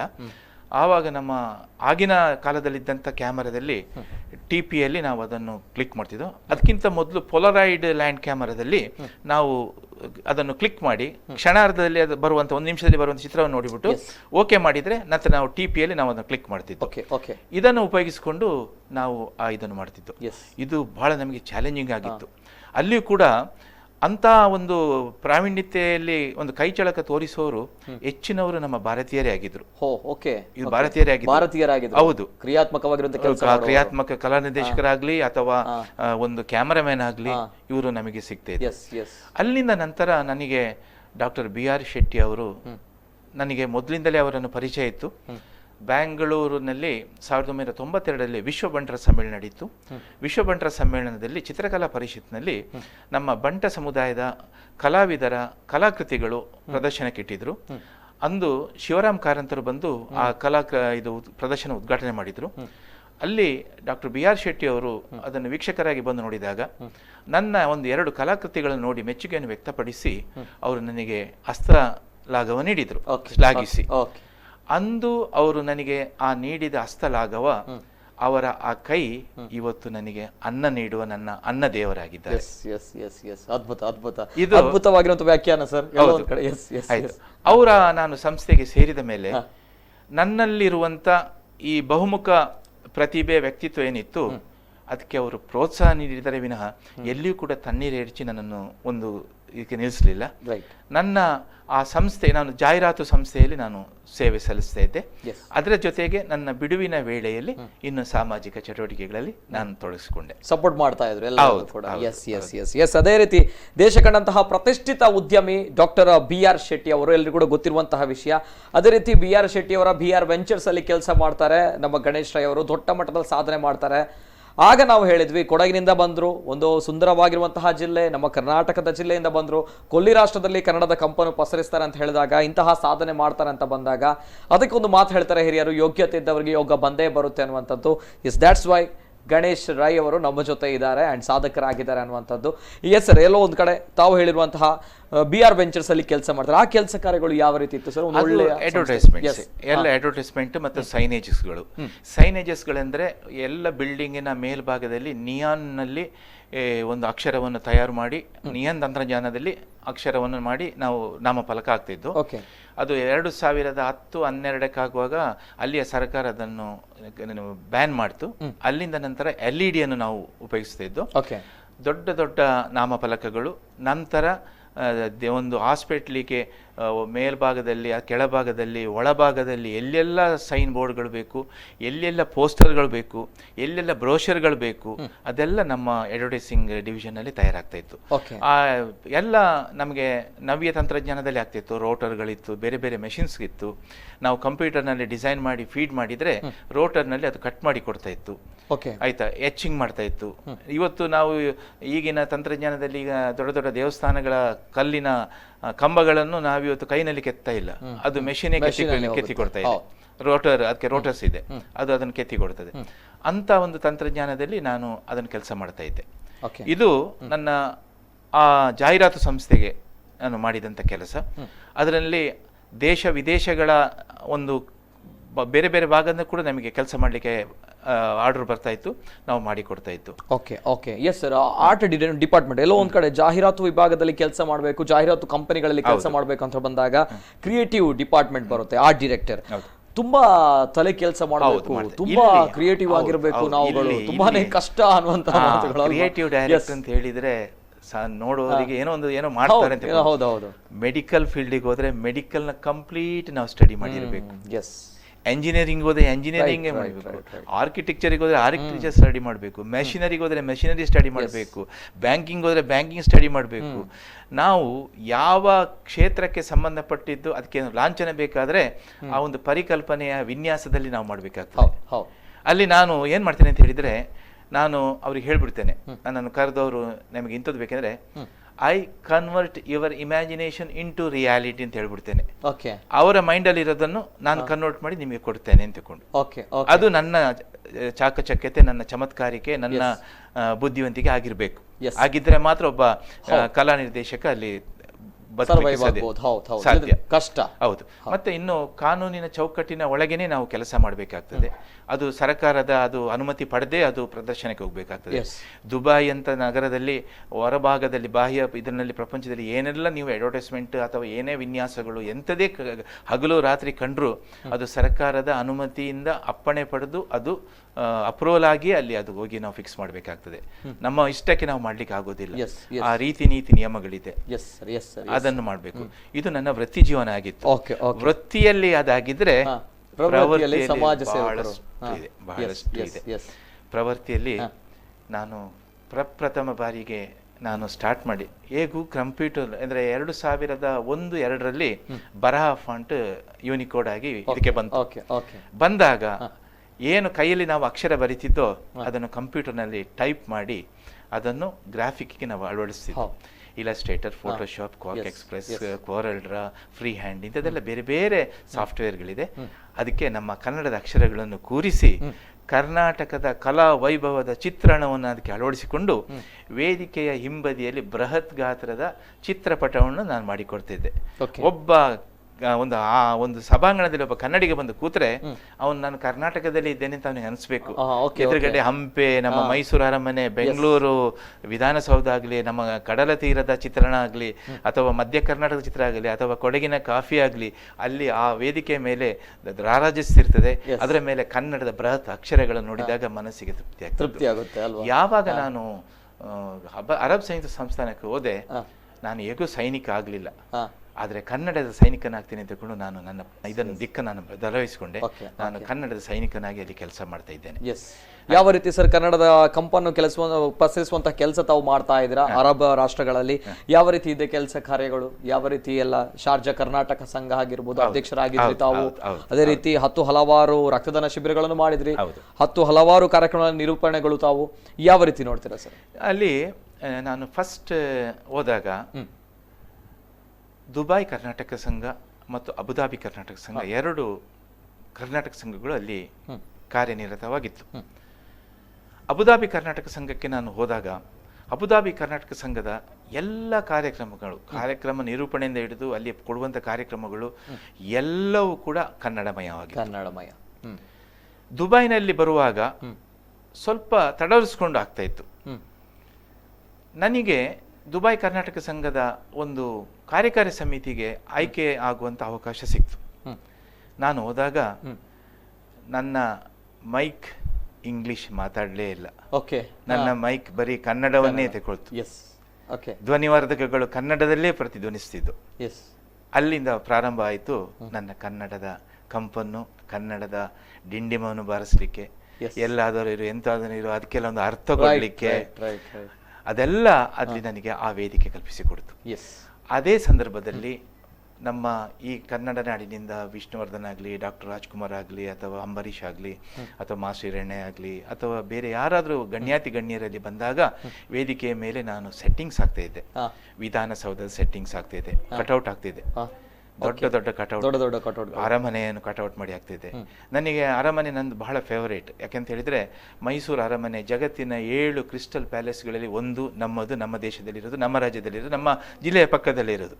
ಅದನ್ನು ನಾನು ಹೆಚ್ಚಾಗಿ ಅದನ್ನು ನನ್ನ ಚಿತ್ರದಲ್ಲಿ ಅಳವಡಿಸ್ಕೊಳ್ತೇನೆ. ಅದಾದ ನಂತರ ಇದನ್ನೆಲ್ಲ ನಾನು ಅಲ್ಲಿ ಸಾಂಸ್ಕೃತಿಕ ಕಾರ್ಯದರ್ಶಿಯಾಗಿದ್ದೆ. ಸಾಂಸ್ಕೃತಿಕ ವೈಭವನಲ್ಲಿ ಮೆರೆಸಿ ಆಯಿತು. ಶಾರ್ಜಾ ವಿಭಾಗದಲ್ಲಿ ಒಂದು ಕನ್ನಡಿಗರು ತುಂಬ ಇದ್ರು. ಅಲ್ಲಿ ಒಂದು ಕರ್ನಾಟಕ ಸಂಘ ಕಟ್ಟಬೇಕು ಅಂತ ತಗೊಂಡು ನಾವು ತೀರ್ಮಾನ ಮಾಡಿ ಉಮೇಶ್ ನಂತೂರ್ ಅಂತ ಹೇಳುವವರು ಒಂದು ಅಧ್ಯಕ್ಷರಾಗಿ ಒಂದು ಅದನ್ನು ಕಟ್ಟಿದ್ರು. ಸ್ವಲ್ಪ ಸಮಯದಲ್ಲಿ ಅವರು ಹೃದಯಾಘಾತದಿಂದ ನಿಧನರಾದಾಗ ಅದು ಶೂನ್ಯ ಆಯಿತು. ನಂತರ ಆ ಜವಾಬ್ದಾರಿಯನ್ನು ನನಗೆ ವಹಿಸಿದ್ರು. ನಾನು ವಹಿಸಿಕೊಂಡಾಗ ನಾನು ಮಾಡಿದ ಮೊದಲ ಕೆಲಸ, ಹೇಗೂ ಕನ್ನಡದ ಅಕ್ಷರಗಳು ನನಗೆ ಚೆನ್ನಾಗಿ ಬರ್ತದೆ, ಕಂಪ್ಯೂಟರ್ ಇದೆ. ನಂತರ ನಾನು ಸಾಧನೆ ಅಂತ ಹೇಳುವಂಥ ಒಂದು ಸಂಪುಟವನ್ನು ತಯಾರು ಮಾಡಿದೆ. ಸಾಧನೆ ಅಂತ ಹೇಳಿದರೆ ಇಡೀ UAE-ನಲ್ಲಿ ಅರಬ್ ಸಂಯುಕ್ತ ಸಂಸ್ಥಾನದಲ್ಲಿ ಸಾಧನೆ ಮಾಡಿರುವ ಕನ್ನಡಿಗರನ್ನು ಗುರುತಿಸಿ ಅವರನ್ನು ಸಂದರ್ಶನ ಮಾಡಿ, ಅವರ ಸಂದರ್ಶನದ ಒಂದು ಭಾಗ ಆದರೆ ಅವರು ಏನು ಉದ್ಯಮ ಮಾಡ್ತಿದ್ದಾರೆ ಆ ಉದ್ಯಮದ ಒಂದು ಭಾಗವನ್ನು ಇನ್ನೊಂದು ಭಾಗದಲ್ಲಿ ಹಾಕಿ ಒಂದು ಪುಸ್ತಕವನ್ನು ನಾನು ದುಬೈನಲ್ಲೇ ಪ್ರಿಂಟ್ ಮಾಡಿದೆ. ಅದು ಬಹಳ ವಿಶೇಷ. ಆ ಐಡಲ್ಬರ್ಗ್ ಆಗಲಿ, ಮಿಸ್ಟುಬುಷಿ ಆಗಲಿ, ಅಥವಾ ಇನ್ಯಾವುದೇ ಆ ಪ್ರಿಂಟಿಂಗ್ ಮೆಷಿನಲ್ಲಿ ಯಾವಾಗಲೂ ಇಂಗ್ಲಿಷ್ ಮತ್ತು ಅರಬಿಕ್ನಲ್ಲೇ ಅಲ್ಲಿ ಪ್ರಿಂಟಾಗಿ ಬರ್ತಾ ಇದ್ದಂಥ ಅಂಥ ಒಂದು ದಿನದಲ್ಲಿ ನನ್ನ ಕನ್ನಡದ ಒಂದು ಚಿತ್ರ ಸಹಿತ ಮುದ್ರಣ ಹೊರಗೆ ಬಂದಾಗ ಅದು ನನ್ನ ಜೀವನದಲ್ಲಿ ನಾನು ಕನ್ನಡ ಭಾಷೆಗೆ ನಾನು ಕೊಟ್ಟಂತ ಒಂದು ಕೊಡುಗೆ, ಅದಕ್ಕೆ ನಾನು ಸಾರ್ಥಕ ಆಗಿದೆ, ನನ್ನ ಕನಸು ನನಸಾಗಿದೆ ಅಂತ ಹೇಳುವಂತ ಸಂತಸ ಹೊತ್ತು ಬಂದಿದೆ. ಒಂದು ಕನ್ನಡದ ಸಂಪುಟವನ್ನು ನಾನು ಅಲ್ಲೇ ಮಾಡಿ ಬಿಡುಗಡೆ ಮಾಡಿದೆ. ನಮಗೂ ಕೂಡ ಹೆಮ್ಮೆ ಇದೆ ಸರ್. ಸಾಹಿತ್ಯದ ಅಲ್ಲಿ ಇನ್ನೂ ಅಂತ ಹೇಳಿದ್ರೆ ಆಮಂತ್ರಣ ಪತ್ರ ಆಗಲಿ, ಸನ್ಮಾನ ಪತ್ರಗಳನ್ನು ತುಂಬಾ ಮಾಡಿದ್ದೇನೆ. ಸುಮಾರು 400-500 ಸನ್ಮಾನ ಪತ್ರ ಆಗಿರ್ಬೋದು. ಆ ಸನ್ಮಾನ ಪತ್ರದಲ್ಲಿ ಡಾಕ್ಟರ್ ವೀರೇಂದ್ರ ಹೆಗ್ಡೆ ಅವರದಿದೆ, ಸಂತೋಷ್ ಹೆಗ್ಡೆ ಅವ್ರದ್ದಿದೆ, ನಂತರ ಮಾಸ್ಟರ್ ಹಿರಣ್ಯದವ್ರದ್ದಿದೆ, ಬನ್ನಂಜೆ ಗೋವಿಂದಾಚಾರ್ಯದಿದೆ. ಎಲ್ಲ ಘಟಾನುಘಟಿಗಳು ಎಲ್ಲ ಮಹಾನ್ ಪಂಡಿತರದೇ ಸನ್ಮಾನ ಪತ್ರವನ್ನು ಕ್ರಿಯೇಟ್ ಮಾಡಿ ನಾನು ಅದು ಕೊಟ್ಟಿದ್ದೇನೆ. ಅದು ಸಾಹಿತ್ಯದಲ್ಲೇ ಆಯ್ತು. ನಂತರ ನಾನು ವೆಬ್ ಮಾಧ್ಯಮದಲ್ಲಿ ಇಲ್ಲಿ ಯಾವ ರೀತಿ ನಾನು ಒಂದು ಲೇಖನ ಬರೀತಿದೆ, ವೆಬ್ ಮಾಧ್ಯಮಗಳಲ್ಲಿ ನಾನು ಲೇಖನ ಬರೀತಾ ಬರ್ತೇನೆ. ಬೇರೆ ಬೇರೆ ಅದರಲ್ಲಿ ನಂದು ಹೆಚ್ಚು ಜನರನ್ನು ಮುಟ್ಟಿದ್ದು ವಿಶ್ವೇಶ್ವರಯ್ಯನವರ ಇದು ಸೆಪ್ಟೆಂಬರ್ 15ರಂದು ನಾನು ಬಿಡುಗಡೆ ಮಾಡಿದಂಥದ್ದು. ಸುಮಾರು 5-7 ಲಕ್ಷ ವೀಕ್ಷಕರು ಅದನ್ನು ವೀಕ್ಷಿಸಿದ್ದಾರೆ. ಅದು ನನ್ನ ಜೀವನದಲ್ಲಿ ನನಗೆ ಸಿಕ್ಕಿದ ದೊಡ್ಡ ಗೌರವ. ಅದೇ ರೀತಿ ಫೀಲ್ಡ್ ಮಾರ್ಷಲ್ ಕಾರ್ಯಪ್ಪ, ಮಡಿಕೇರಿ ದಸರಾ ಮತ್ತು ಮಡಿಕೇರಿ ತಲಕಾವೇರಿಯ ಜಾತ್ರಾ ಚಿತ್ರಣ, ನಂತರ ತುಂಬ ಮಹಾನ್ ವ್ಯಕ್ತಿಗಳ ಸಂದರ್ಶನ ನಾನು ಇದು ಮಾಡಿದ್ದೇನೆ. ಅದು ನನಗೆ ಬರಹ ಮತ್ತು ನನ್ನ ಕನ್ನಡ ಅಕ್ಷರವನ್ನು ಟೈಪ್ ಮಾಡಲಿಕ್ಕೆ, ನಂತರ ಎಲ್ಲ ಕಾರ್ಯಕ್ರಮಗಳ ಪೂರ್ವ ಮತ್ತು ಕಾರ್ಯಕ್ರಮದ ನಂತರದ ಲೇಖನಗಳನ್ನು ನಾನು ಪ್ರಕಟ ಮಾಡ್ತಾ ಬಂದೆ. ಇದು ಸಾಹಿತ್ಯ ಆಯಿತು. ನಂತರ ರಕ್ತದಾನ ಶಿಬಿರ ನಾನು ಕರ್ನಾಟಕ ಸಂಘ ಶಾಲೆದ ಅಧ್ಯಕ್ಷನಾದಾಗ ನಾನು 2ನೇ ಕಾರ್ಯಕ್ರಮವಾಗಿ ನಾನು ರಕ್ತದಾನ ಶಿಬಿರ ಇಲ್ಲಿ ಮಂಗಳೂರಿನ ತುಂಬೆ ಮೊಯ್ದೀನ್ ಅವ್ರದ್ದು ಗಲ್ಫ್ ಮೆಡಿಕಲ್ ಕಾಲೇಜ್ ಮತ್ತು ಆಸ್ಪತ್ರೆ ಇದೆ, ಅವರನ್ನು ಭೇಟಿ ಮಾಡಿ ನನ್ನ ಇಂಗಿತವನ್ನು ನಾನು ಅವರಿಗೆ ತಿಳಿಸಿದೆ, ಒಂದು ರಕ್ತದಾನ ಶಿಬಿರ ಮಾಡಬೇಕು ಅಂತ. ಆಗ ಅವ್ರು ಹೇಳಿದರು, ಶಾರ್ಜಾ ಕರ್ನಾಟಕ ಸಂಘ ಮತ್ತು ಗಲ್ಫ್ ಮೆಡಿಕಲ್ ಕಾಲೇಜ್ ಸಹಯೋಗದೊಂದಿಗೆ ಶಾರ್ಜಾ ಮಿನಿಸ್ಟ್ರಿ ಆಫ್ ಹೆಲ್ತ್ ಗೌರ್ಮೆಂಟ್ದು ಆಶ್ರಯದಲ್ಲಿ ಒಂದು ನಾವು ಶಿಬಿರವನ್ನು ಪ್ರಾರಂಭ ಇದು 2003-4ರಲ್ಲಿ ಮಾಡಿದ್ದು. ಆವಾಗ ಅದು ಒಂದು ಬಸ್, ದೊಡ್ಡ ಬಸ್, ಎಲ್ಲ ಸೌಲಭ್ಯಗಳನ್ನು ಹೊಂದಿರುವಂತಹ ದೊಡ್ಡ ಬಸ್ಸಿನೊಳಗಡೆ ರಕ್ತದಾನವನ್ನು ಅಲ್ಲಿ ಕೊಡುವಂಥದ್ದು. ಅದು ನಾನು ಪ್ರಾರಂಭ ಮಾಡಿದೆ. ನಾನು ಪ್ರಾರಂಭ ಮಾಡಿ ನಾನು ಎಲ್ಲ ನನ್ನ ಸಂಘ ಸಂಸ್ಥೆಯ ಮುಖ್ಯಸ್ಥರಿಗೆ ಅಥವಾ ನನ್ನ ಕನ್ನಡ ಬಂಧುಗಳಿಗೆ ಎಲ್ಲ ನಾನು ಆಹ್ವಾನ ಕಳಿಸಿದ್ದೇನೆ. ಆದರೆ ಅವತ್ತಿನ ರಕ್ತದಾನ ಶಿಬಿರದ ಚಿತ್ರಣವೇ ಬೇರೆಯಾಗಿತ್ತು. ರಕ್ತದಾನ ಶಿಬಿರದಲ್ಲಿ ಬಂದು ಕ್ಯೂ ನಿಂತ್ರೆ ಕ್ಯೂನಲ್ಲಿ ಅರಬ್ ಮಹಿಳೆಯರಿದ್ದಾರೆ, ಅರಬರಿದ್ದಾರೆ, ಪಾಕಿಸ್ತಾನಿಗಳಿದ್ದಾರೆ, ಬಾಂಗ್ಲಾದೇಶರಿದ್ದಾರೆ, ಫಿಲಿಪೈನ್ಸ್, ನಂತರ ಶ್ರೀಲಂಕಾದವರು, ಬೇರೆ ಈಜಿಪ್ಷಿಯನ್ಸ್ಗಳು, ಜೋರ್ಡಾನಿಯನ್ಸ್, ಬೇರೆ ಬೇರೆ ದೇಶದವರು ಬಂದು ನಿಂತಾಗ ನಾನು ದಿಗ್ಭ್ರಮೆಗೊಂಡೆ. ಅಂದ್ರೆ ರಕ್ತದಾನ ಅಂತ ಹೇಳಿದ್ರೆ ಇಷ್ಟು ಒಂದು ಪವಿತ್ರೆಯನ್ನು ಪಡೆದಿದೆ ಅಂತಕೊಂಡು ನಾನು ನನ್ನ ಪ್ರಥಮ ಅನುಭವ ಆಗಿತ್ತು. ಅದು ನನಗೆ ಬಹಳ ಸಕ್ಸಸ್ ಆಯಿತು. ಸಕ್ಸಸ್ ಆಗಿದ್ದು ಅವತ್ತು ನಿಗದಿಕ್ಕಿಂತ ಹೆಚ್ಚು ರಕ್ತ ಸಂಗ್ರಹ ಆಗಿ ಅದು ಬ್ಲಡ್ ಬ್ಯಾಂಕಿಗೆ ಹೋಯ್ತು. ಈ ಸುದ್ದಿ ಸರ್ಕಾರಕ್ಕೆ ಮುಟ್ಟಿದಾಗ ಸರ್ಕಾರದ ದಾಖಲೆ ಪುಟದಲ್ಲಿ ನನ್ನ ಹೆಸರು ಸಹಿತ, ನನ್ನ ಸಂಘದ ಹೆಸರು ಮತ್ತೆ ಗಲ್ಫ್ ಮೆಡಿಕಲ್ ಕಾಲೇಜ್ ಹೆಸರು ದಾಖಲಾಯಿತು. ಇದು ನನ್ನ ರಕ್ತದಾನಕ್ಕೆ ಸಿಕ್ಕಿರುವ ಅಭೂತಪೂರ್ವವಾದಂಥ ಒಂದು ಯಶಸ್ಸು ಮತ್ತು ಒಂದು ದಾಖಲೆ ಆಗಿತ್ತು. ನಂತರದ ದಿನಗಳನ್ನು ನಾನು ಪ್ರತಿ ಒಂದು ಸಂಘದ ಇದು ಶಾರ್ಜಾ ಕರ್ನಾಟಕದ ಅಧ್ಯಕ್ಷ ಆಗಿರೋದ್ರಿಂದ ಎಲ್ಲ ಸಂಘ ಸಂಸ್ಥೆಗಳ ಕಾರ್ಯಕ್ರಮಗಳಿಗೆ ನನ್ನ ಆಹ್ವಾನಿಸಿ ವೇದಿಕೆಯಲ್ಲಿ ನನಗೊಂದು ಗೌರವ ಕೊಡ್ತಾ ಇದ್ರು. ನನ್ನ ಗೌರವದ ನಾನು ಮಾತುಗಳನ್ನು ಹೇಳುವಾಗ ಅದರಲ್ಲಿ ಒಂದು 2-3 ನಿಮಿಷವನ್ನು ರಕ್ತದಾನಕ್ಕೆ ಮೀಸಲಾಗಿಟ್ಟು ರಕ್ತದಾನದ ಬಗ್ಗೆ ಜಾಗೃತಿಯನ್ನು ನಾನು ಮಾಡಿದ ಪರಿಣಾಮ ಆಯಾಯ ಸಂಘಟನೆಯ ಸಂಘ ಸಂಸ್ಥೆಯ ಸದಸ್ಯರುಗಳು ಅವರು ಮುಂದೆ ಬಂದು ರಕ್ತದಾನ ಶಿಬಿರವನ್ನು ಮಾಡ್ಕೊಂಡು ಬಂದರು. ಅದು ಏನಾಯಿತು, ನಾನು ಪ್ರಾರಂಭದಲ್ಲಿ ಅವರಿಗೆ ಒಂದು ಬೇಕಾದಂಥ ಅವರಿಗೆ ಪೋಸ್ಟರ್, ಬ್ರೋಷರ್ಸ್ ಇಂಥದ್ದನ್ನೆಲ್ಲ ನಾನು ಅವರಿಗೆ ಮಾಡಿಕೊಟ್ಟೆ, ಫ್ಲೈಯರ್ಸ್ ಮಾಡಿಕೊಟ್ಟೆ, ಲೇಖನ ಬರೆದುಕೊಟ್ಟೆ. ನಂತರ ಅವರು ನಿರಂತರವಾಗಿ ಅನ್ನು ಮಾಡ್ತಾ ಬಂದರು. ಇದು ಬರೀ 30-40 ಅಲ್ಲ, 70-75 ನಮ್ಮ ಕರ್ನಾಟಕ ಪರ ಸಂಘಟನೆಗಳು ಮತ್ತು ಭಾರತ ಇನ್ನಿತರ ಸಂಘಟನೆಗಳು ಅಲ್ಲಿ ಒಂದು ರಕ್ತದಾನ ಶಿಬಿರವನ್ನು ಮಾಡ್ತಾ ಬಂದರು. ಸುಮಾರು ವರ್ಷ ಕಳೆದ ನಂತರ ನಾನೊಂದು ಬ್ರೋಷರ್ ಮಾಡಿದೆ. ನಾವು ಭಾರತೀಯರು ಈ ನೆಲದಲ್ಲಿ ನಾವು ರಕ್ತದಾನವನ್ನು ಯಾವ ರೀತಿ ಮಾಡ್ಕೊಂಡು ಬಂದಿದ್ದೇವೆ, ಯಾವ ರೀತಿ ಮಾಡ್ತಿದ್ದೇವೆ ಅಂತ ಹೇಳುವಂಥ ಒಂದು ರಕ್ತದಾನ ಬ್ರೋಷರನ್ನು ನಾನು ಮಾಡಿ ಅದರಲ್ಲಿ ಎಲ್ಲ ಸಂಘ ಸಂಸ್ಥೆಯ ಮುಖ್ಯಸ್ಥರ ಅವರ ಭಾವಚಿತ್ರವನ್ನು ಹಾಕಿ, ಎಲ್ಲ ಸಂಘ ಸಂಸ್ಥೆಯ ರಕ್ತದಾನ ನೀಡುವಂಥ ಅವರ ಚಿತ್ರವನ್ನು ಒಂದು ಭಾಗದಲ್ಲಿ ಹಾಕಿ, ನಂತರ ಎಲ್ಲ Indian ambassador, Indian consul general ಮತ್ತು ಡಾಕ್ಟರ್ BR ಶೆಟ್ಟಿ, ತುಂಬೆ ಮೊಯ್ದೀನ್, ನಂತರ ಇಂಡಿಯನ್ ಅಸೋಸಿಯೇಷನ್ ಶಾರ್ಜಾದ ಅಧ್ಯಕ್ಷರು, ಈಗ ಗಣ್ಯ ವ್ಯಕ್ತಿಗಳ ಸಂದೇಶವನ್ನು ಒಳಗೊಂಡ ಸಂದೇಶ ಪತ್ರವನ್ನು ಕೂಡ ಅದನ್ನಲ್ಲಿ ಅಳವಡಿಸಿಕೊಂಡು ಆ ಬ್ರೋಷರನ್ನು ಮುದ್ರಿಸಿ ಅದನ್ನು ಅಬುದಾಬಿ ಕರ್ನಾಟಕ ಸಂಘದ ರಾಜ್ಯೋತ್ಸವದ ವೇದಿಕೆಯಲ್ಲಿ ನಾನು ಬಿಡುಗಡೆ ಮಾಡಿದೆ. ಬಿಡುಗಡೆ ಮಾಡಿದ ನಂತರ ಅದನ್ನು ಡಾಕ್ಟರ್ BR ಶೆಟ್ಟಿ ಅವರು ಅದನ್ನು ಭಾರತೀಯ ರಾಯಭಾರಿಗೆ, ದೂತಾವಾಸದ ರಾಯಭಾರಿಗೆ ಅದನ್ನು ಅಲ್ಲಿ ಹಸ್ತಾಂತರಿಸಿದರು. ನಂತರ ಆ ಬ್ರೋಷರನ್ನು ನಾನು UAE ಅಧ್ಯಕ್ಷರು, ಪ್ರಧಾನಮಂತ್ರಿಗಳು, ಅಲ್ಲಿಯ ಮಂತ್ರಿಗಳಿಗೆ ಅದನ್ನು ತಲುಪಿಸಿದ್ದೆ. ನಾವು ಭಾರತೀಯರು ಏನು ಮಾಡ್ತಿದ್ದಾರೆ ಅಂತ ನಮ್ಮ ದಾಖಲೆ ಅವರಿಗೆ ಮುಟ್ಟಿಸಬೇಕು. ಅದೇ ರೀತಿ ಭಾರತದ ರಾಷ್ಟ್ರಪತಿಗಳಿಗೂ, ಪ್ರಧಾನಮಂತ್ರಿಗಳಿಗೂ, ನಮ್ಮ ರಾಜ್ಯದ ಮುಖ್ಯಮಂತ್ರಿ, ರಾಜ್ಯಪಾಲರಿಗೆ, ಆರೋಗ್ಯ ಸಚಿವರಿಗೆ, ಇನ್ನಿತರ ಯಾರೇ ಸಚಿವರು ಬಂದರು ಅವರಿಗೆಲ್ಲರಿಗೂ ಅದನ್ನು ಮುಟ್ಟಿಸಿದೆ. ನಾವು ಭಾರತೀಯರು, ಅದರಲ್ಲಿ ನಾವು ಕನ್ನಡಿಗರು, ನಾವು ಯಾವ ರೀತಿ ರಕ್ತದಾನವನ್ನು ಮಾಡ್ತಿದ್ದೇವೆ ಅಂತಕೊಂಡು ಇದು ಕೂಡ ಬಹಳ ಒಂದು ಸಾಮಾಜಿಕ ಮೌಲ್ಯಗಳನ್ನು, ಅಂದರೆ ಮಾನವೀಯ ಮೌಲ್ಯಗಳನ್ನು ಎತ್ತಿ ಹಿಡಿಯುವಂಥ ಒಂದು ಕೆಲಸ. ರಕ್ತದಾನದ ಮಹತ್ವ ನಿಜವಾಗ್ಲೂ ಅದ್ಭುತವಾಗಿರುವಂಥ ಮಾತನ್ನು ಹೇಳಿದ್ರೆ. ಎಲ್ಲೋ ಒಂದು ಕಡೆ ಗಣೇಶ್ ರೈ ಅವರ ಜೊತೆ ಮಾತಾಡ್ತಿದ್ದಾಗ ಒಳ್ಳೆಯ ಉದ್ಯಮಿ, ಒಳ್ಳೆಯ ಕ್ರಿಯೇಟಿವ್ ಡೈರೆಕ್ಟರ್ ಆಗಿದ್ದಾರೆ, ದೊಡ್ಡ ಮಟ್ಟದ ಕೆಲಸ ಮಾಡ್ತಾ ಇದ್ದಾರೆ, ಸಮಾಜದಲ್ಲಿ ಸ್ಥಾನಮಾನ ಇದೆ ಅಂತ ನಾವು ಅನ್ಕೊಂಡಿದ್ವಿ. ಆದರೆ ಎಲ್ಲೋ ಒಂದು ಕಡೆ ಒಳ್ಳೆಯ ಮಾನವೀಯ ಮೌಲ್ಯಗಳು ತುಂಬ ದೊಡ್ಡ ಮಟ್ಟದಲ್ಲಿ ಇದೆ ಅನ್ನುವಂಥದ್ದು. ಇನ್ನೊಬ್ಬರ ಜೀವ ಉಳಿಸುವಂತಹ ಪುಣ್ಯದ ಕೆಲಸ ಅದು ರಕ್ತದಾನದಿಂದ ಸಾಧ್ಯ. ರಕ್ತದಾನದ ಮಹತ್ವವನ್ನು ಅರಬ್ ರಾಷ್ಟ್ರಗಳಲ್ಲಿ ದೊಡ್ಡ ಮಟ್ಟದಲ್ಲಿ ಸಾರಿರುವಂತಹ ವ್ಯಕ್ತಿ ಅಂತ ಹೇಳಿದ್ರೆ ನಮ್ಗೆ ಕೂಡ ಒಂದು ಕಡೆ ಹೆಮ್ಮೆ ಬರುತ್ತೆ. ಎಲ್ಲರೂ ಕೂಡ ರಕ್ತದಾನ ಮಾಡಬೇಕು ಅನ್ನುವಂಥದ್ದು ಅವರು ಹೇಳ್ತಾ ಇರುವಂಥದ್ದು. ಪುಣ್ಯ ಸಿಗುತ್ತೆ, ರಕ್ತದಾನ ಮಹಾದಾನ ಅನ್ನುವಂಥ ಒಂದು ಮಾತಿದೆ. ಆ ಕೆಲಸಕ್ಕೆ ನಿಜವಾಗ್ಲೂ ಕೂಡ 100ಕ್ಕೆ 100 ಸತ್ಯ ಅನ್ನುವಂತಹ ಮಾತು. ಎಸ್, ಗಣೇಶ್ ರೈ ಅವರ ಕೊಡುಗೆ, ರಕ್ತದಾನ ದೊಡ್ಡ ಮಟ್ಟದಲ್ಲಿ ಮಾಡ್ತಾ ಇದ್ದೀರಾ. ಕೊನೆಯದಾಗಿ ಸಂದೇಶ ಸರ್, ಜನತೆ ಕೊಡುವಂತ ತಮ್ಮ ಲಾಸ್ಟ್ ಅಂಡ್ ಸ್ವೀಟ್ ಸಂದೇಶ ಅಂತ ಹೇಳಿದ್ರೆ ಇವತ್ತಿನ ಮಾಡರ್ನ್ ಟೆಕ್ನಾಲಜಿಯಲ್ಲಿ ಕಂಪ್ಯೂಟರೇ ಪ್ರಧಾನವಾಗಿರೋದ್ರಿಂದ ಕಂಪ್ಯೂಟರ್ನಲ್ಲಿ ಇರುವ ಎಲ್ಲ ಪ್ರೋಗ್ರಾಮ್ಗಳಿಗೆ ನಮ್ಮನ್ನು ನಾವು ಅಳವಡಿಸಿಕೊಳ್ಬೇಕಾದ್ರೆ ನಮ್ಮ ಹಸ್ತಕೌಶಲ್ಯ ನಮಗೆ ಬಹಳ ಮುಖ್ಯ. ಅದರಿಂದ ಚಿತ್ರಕಲೆಯೂ ಇರಲಿ, ಓದುವ ಕಲೆಯೂ ಇರಲಿ, ಬರೆಯುವ ಕಲೆಯೂ ಇರಲಿ, ನಂತರ ಇನ್ನಿತರ ಜ್ಞಾನವನ್ನು ವೃದ್ಧಿಗೊಳಿಸುವಂಥ ಸಂಶೋಧನಾತ್ಮಕ ಕಲೆಯು ಸಂಶೋಧನಾತ್ಮಕ ಪ್ರವೃತ್ತಿಯು ಅವರಲ್ಲಿ ಬೆಳಿಬೇಕು. ಒಟ್ಟಿನಲ್ಲಿ ಪ್ರಾಮಾಣಿಕತೆ ಇರಲಿ, ಶಿಸ್ತು, ಸಂಯಮ, ಪ್ರಾಮಾಣಿಕತೆ ಜೊತೆಗೆ ಸಮಯ ಪ್ರಜ್ಞೆ ಬಹಳ ಮುಖ್ಯ. ಸಮಯ ಪ್ರಜ್ಞೆ ಮತ್ತು ಸಮಯವನ್ನು ನಮ್ಮ ಮಕ್ಕಳು, ನಮ್ಮ ಯುವ ಜನಾಂಗ ತುಂಬ ಹಾಳು ಮಾಡ್ತಿದ್ದಾರೆ. ಅದು ಅವರ ನಿಲ್ಲಿಸಬೇಕು. ಒಮ್ಮೆ ನೀವು ಕಳೆದು ಹೋದ ಸಮಯ ಮತ್ತೊಮ್ಮೆ ನಿಮಗೆ ಸಿಗೋದಿಲ್ಲ. ಅದು ನೀವು ಕಳೆದಿರುವ ಸಮಯ ನಿಮಗೆ ಏನಾದರೂ ಸಾಧನೆ ಮಾಡಬಹುದಿತ್ತು. ಒಂದು ಬೆಂಕಿ ಕಡ್ಡಿಯನ್ನು ಗೀರಿದರೆ ಒಂದು ಇಡೀ ಬ್ರಹ್ಮಾಂಡವನ್ನೇ ಸುಟ್ಟು ಹಾಕ್ಬೋದು, ಅಷ್ಟು ಪವರ್ ಇದೆ ಆ ಬೆಂಕಿ ಕಡ್ಡಿಗೆ. ಅದೇ ರೀತಿ ಒಂದು ಕ್ಯಾಮರಾದ ಒಂದು ಫ್ರೇಮಿಗೆ ಒಂದು ವಿಶ್ವದ ವಿಶಿಷ್ಟವಾದಂಥ ಒಂದು ದೃಶ್ಯವನ್ನು ಸೆರೆ ಹಿಡಿಯುವಂಥ ಶಕ್ತಿ ಒಂದು ಫ್ರೇಮಿಗಿದೆ. ಆ ಒಂದು ಫ್ರೇಮ್ನಲ್ಲಿ ಒಂದು ದೃಶ್ಯ ಅಲ್ಲ, ನಮ್ಮ ದಿನನಿತ್ಯದ ನೈಜ ದೃಶ್ಯವನ್ನು ಹೆಚ್ಚು ತೆಗೆಯುವಂಥ ಒಂದು ಕೆಪಾಸಿಟಿಯನ್ನು ಬೆಳೆಸ್ಕೊಳ್ಬೇಕು ನಮ್ಮ ಮಕ್ಕಳು. Yes sir, thank you so much. ಒಂದು ಅದ್ಭುತವಾಗಿರುವಂತಹ ಮಾತು, ಅದ್ಭುತವಾಗಿರುವಂತಹ ಜ್ಞಾನ ಭಂಡಾರ. ಎಸ್, ಕ್ರಿಯಾತ್ಮಕ ಕಲಾ ನಿರ್ದೇಶಕರು ಅನ್ನುವಂತಹ ಮಾತು ಏನಿದೆ, ಕ್ರಿಯಾತ್ಮಕವಾಗಿರುವಂತಹ ಮಾತು ಏನಿದೆ, ಈ ಟೈಟಲ್ ಏನಿದೆ, ಅದಕ್ಕೆ ನಿಜವಾಗ್ಲೂ ಕೂಡ 100% ಆಗಿ ಸರಿ ಹೊಂದುವಂತಹ ವ್ಯಕ್ತಿ. ಅದ್ಭುತವಾಗಿರುವಂತಹ ಊಹೆಗೂ ನಿಲುಕದಂತಹ ಒಂದು ಇಮ್ಯಾಜಿನೇಷನ್ ಇದೆ, ಕ್ರಿಯೇಟಿವಿಟಿ ಇದೆ.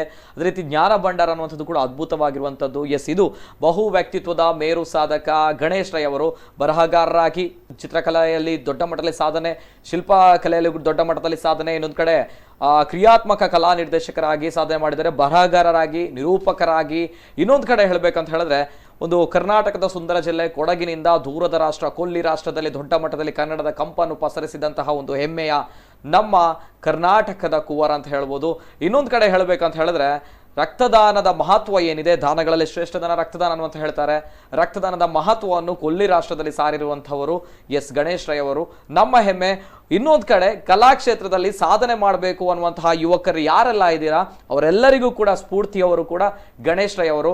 ಯೋಗ್ಯತೆ ಇದ್ದವರಿಗೆ ಯೋಗ ಬಂದೇ ಬರುತ್ತೆ ಅನ್ನುವಂತಹ ಮಾತಿಗೂ ಕೂಡ ಪೂರಕ ಅಂತ ಹೇಳಿದ್ರೆ ಗಣೇಶ್ ರೈ ಅವರು. Thank you sir, thank you so much. ತಮ್ಮ ಜೀವನದ ಜರ್ನಿ ಯಾವ ರೀತಿ ಬಂದಾಗ ಬಂದಂತಹ ಸವಾಲುಗಳು ಎಲ್ಲವನ್ನು ಕೂಡ ನಮ್ಮ ವೀಕ್ಷಕರಿಗೆ ತಿಳಿಸಿಕೊಟ್ರಿ. Thank you sir, thank you so much. ಧನ್ಯವಾದಗಳು.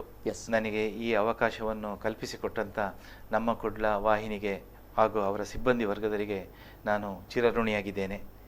ಜೈ ಹಿಂದ್, ಜೈ ಕರ್ನಾಟಕ, ಸಿರಿಗನ್ನಡಂ ಗೆಲ್ಗೆ, ಸಿರಿಗನ್ನಡಂ ಬಾಳ್ಗೆ, ಲೋಕ ಸಮಸ್ತ ಸುಖಿನೋ ಭವಂತು. ಎಸ್, ಈ ಮೂಲಕ ನಾವು ಕೂಡ ಕನ್ನಡವನ್ನು ಉಳಿಸಿ ಬೆಳೆಸುವಂತಹ ಕೆಲಸವನ್ನು ಮಾಡುವ, ಪುಣ್ಯದ ಕೆಲಸವನ್ನು ಮಾಡುವ ಅಂತ ಹೇಳ್ತಾ ಇದು ಈ ಹೊತ್ತಿನ ವಿಶೇಷ. ನಿರಂತರ ಸುದ್ದಿ ಹಾಗೂ ಮನೋರಂಜನೆಗಾಗಿ ನೋಡ್ತಾ ಇರಿ ನಮ್ಮ ಕುಡ್ಲ 24/7.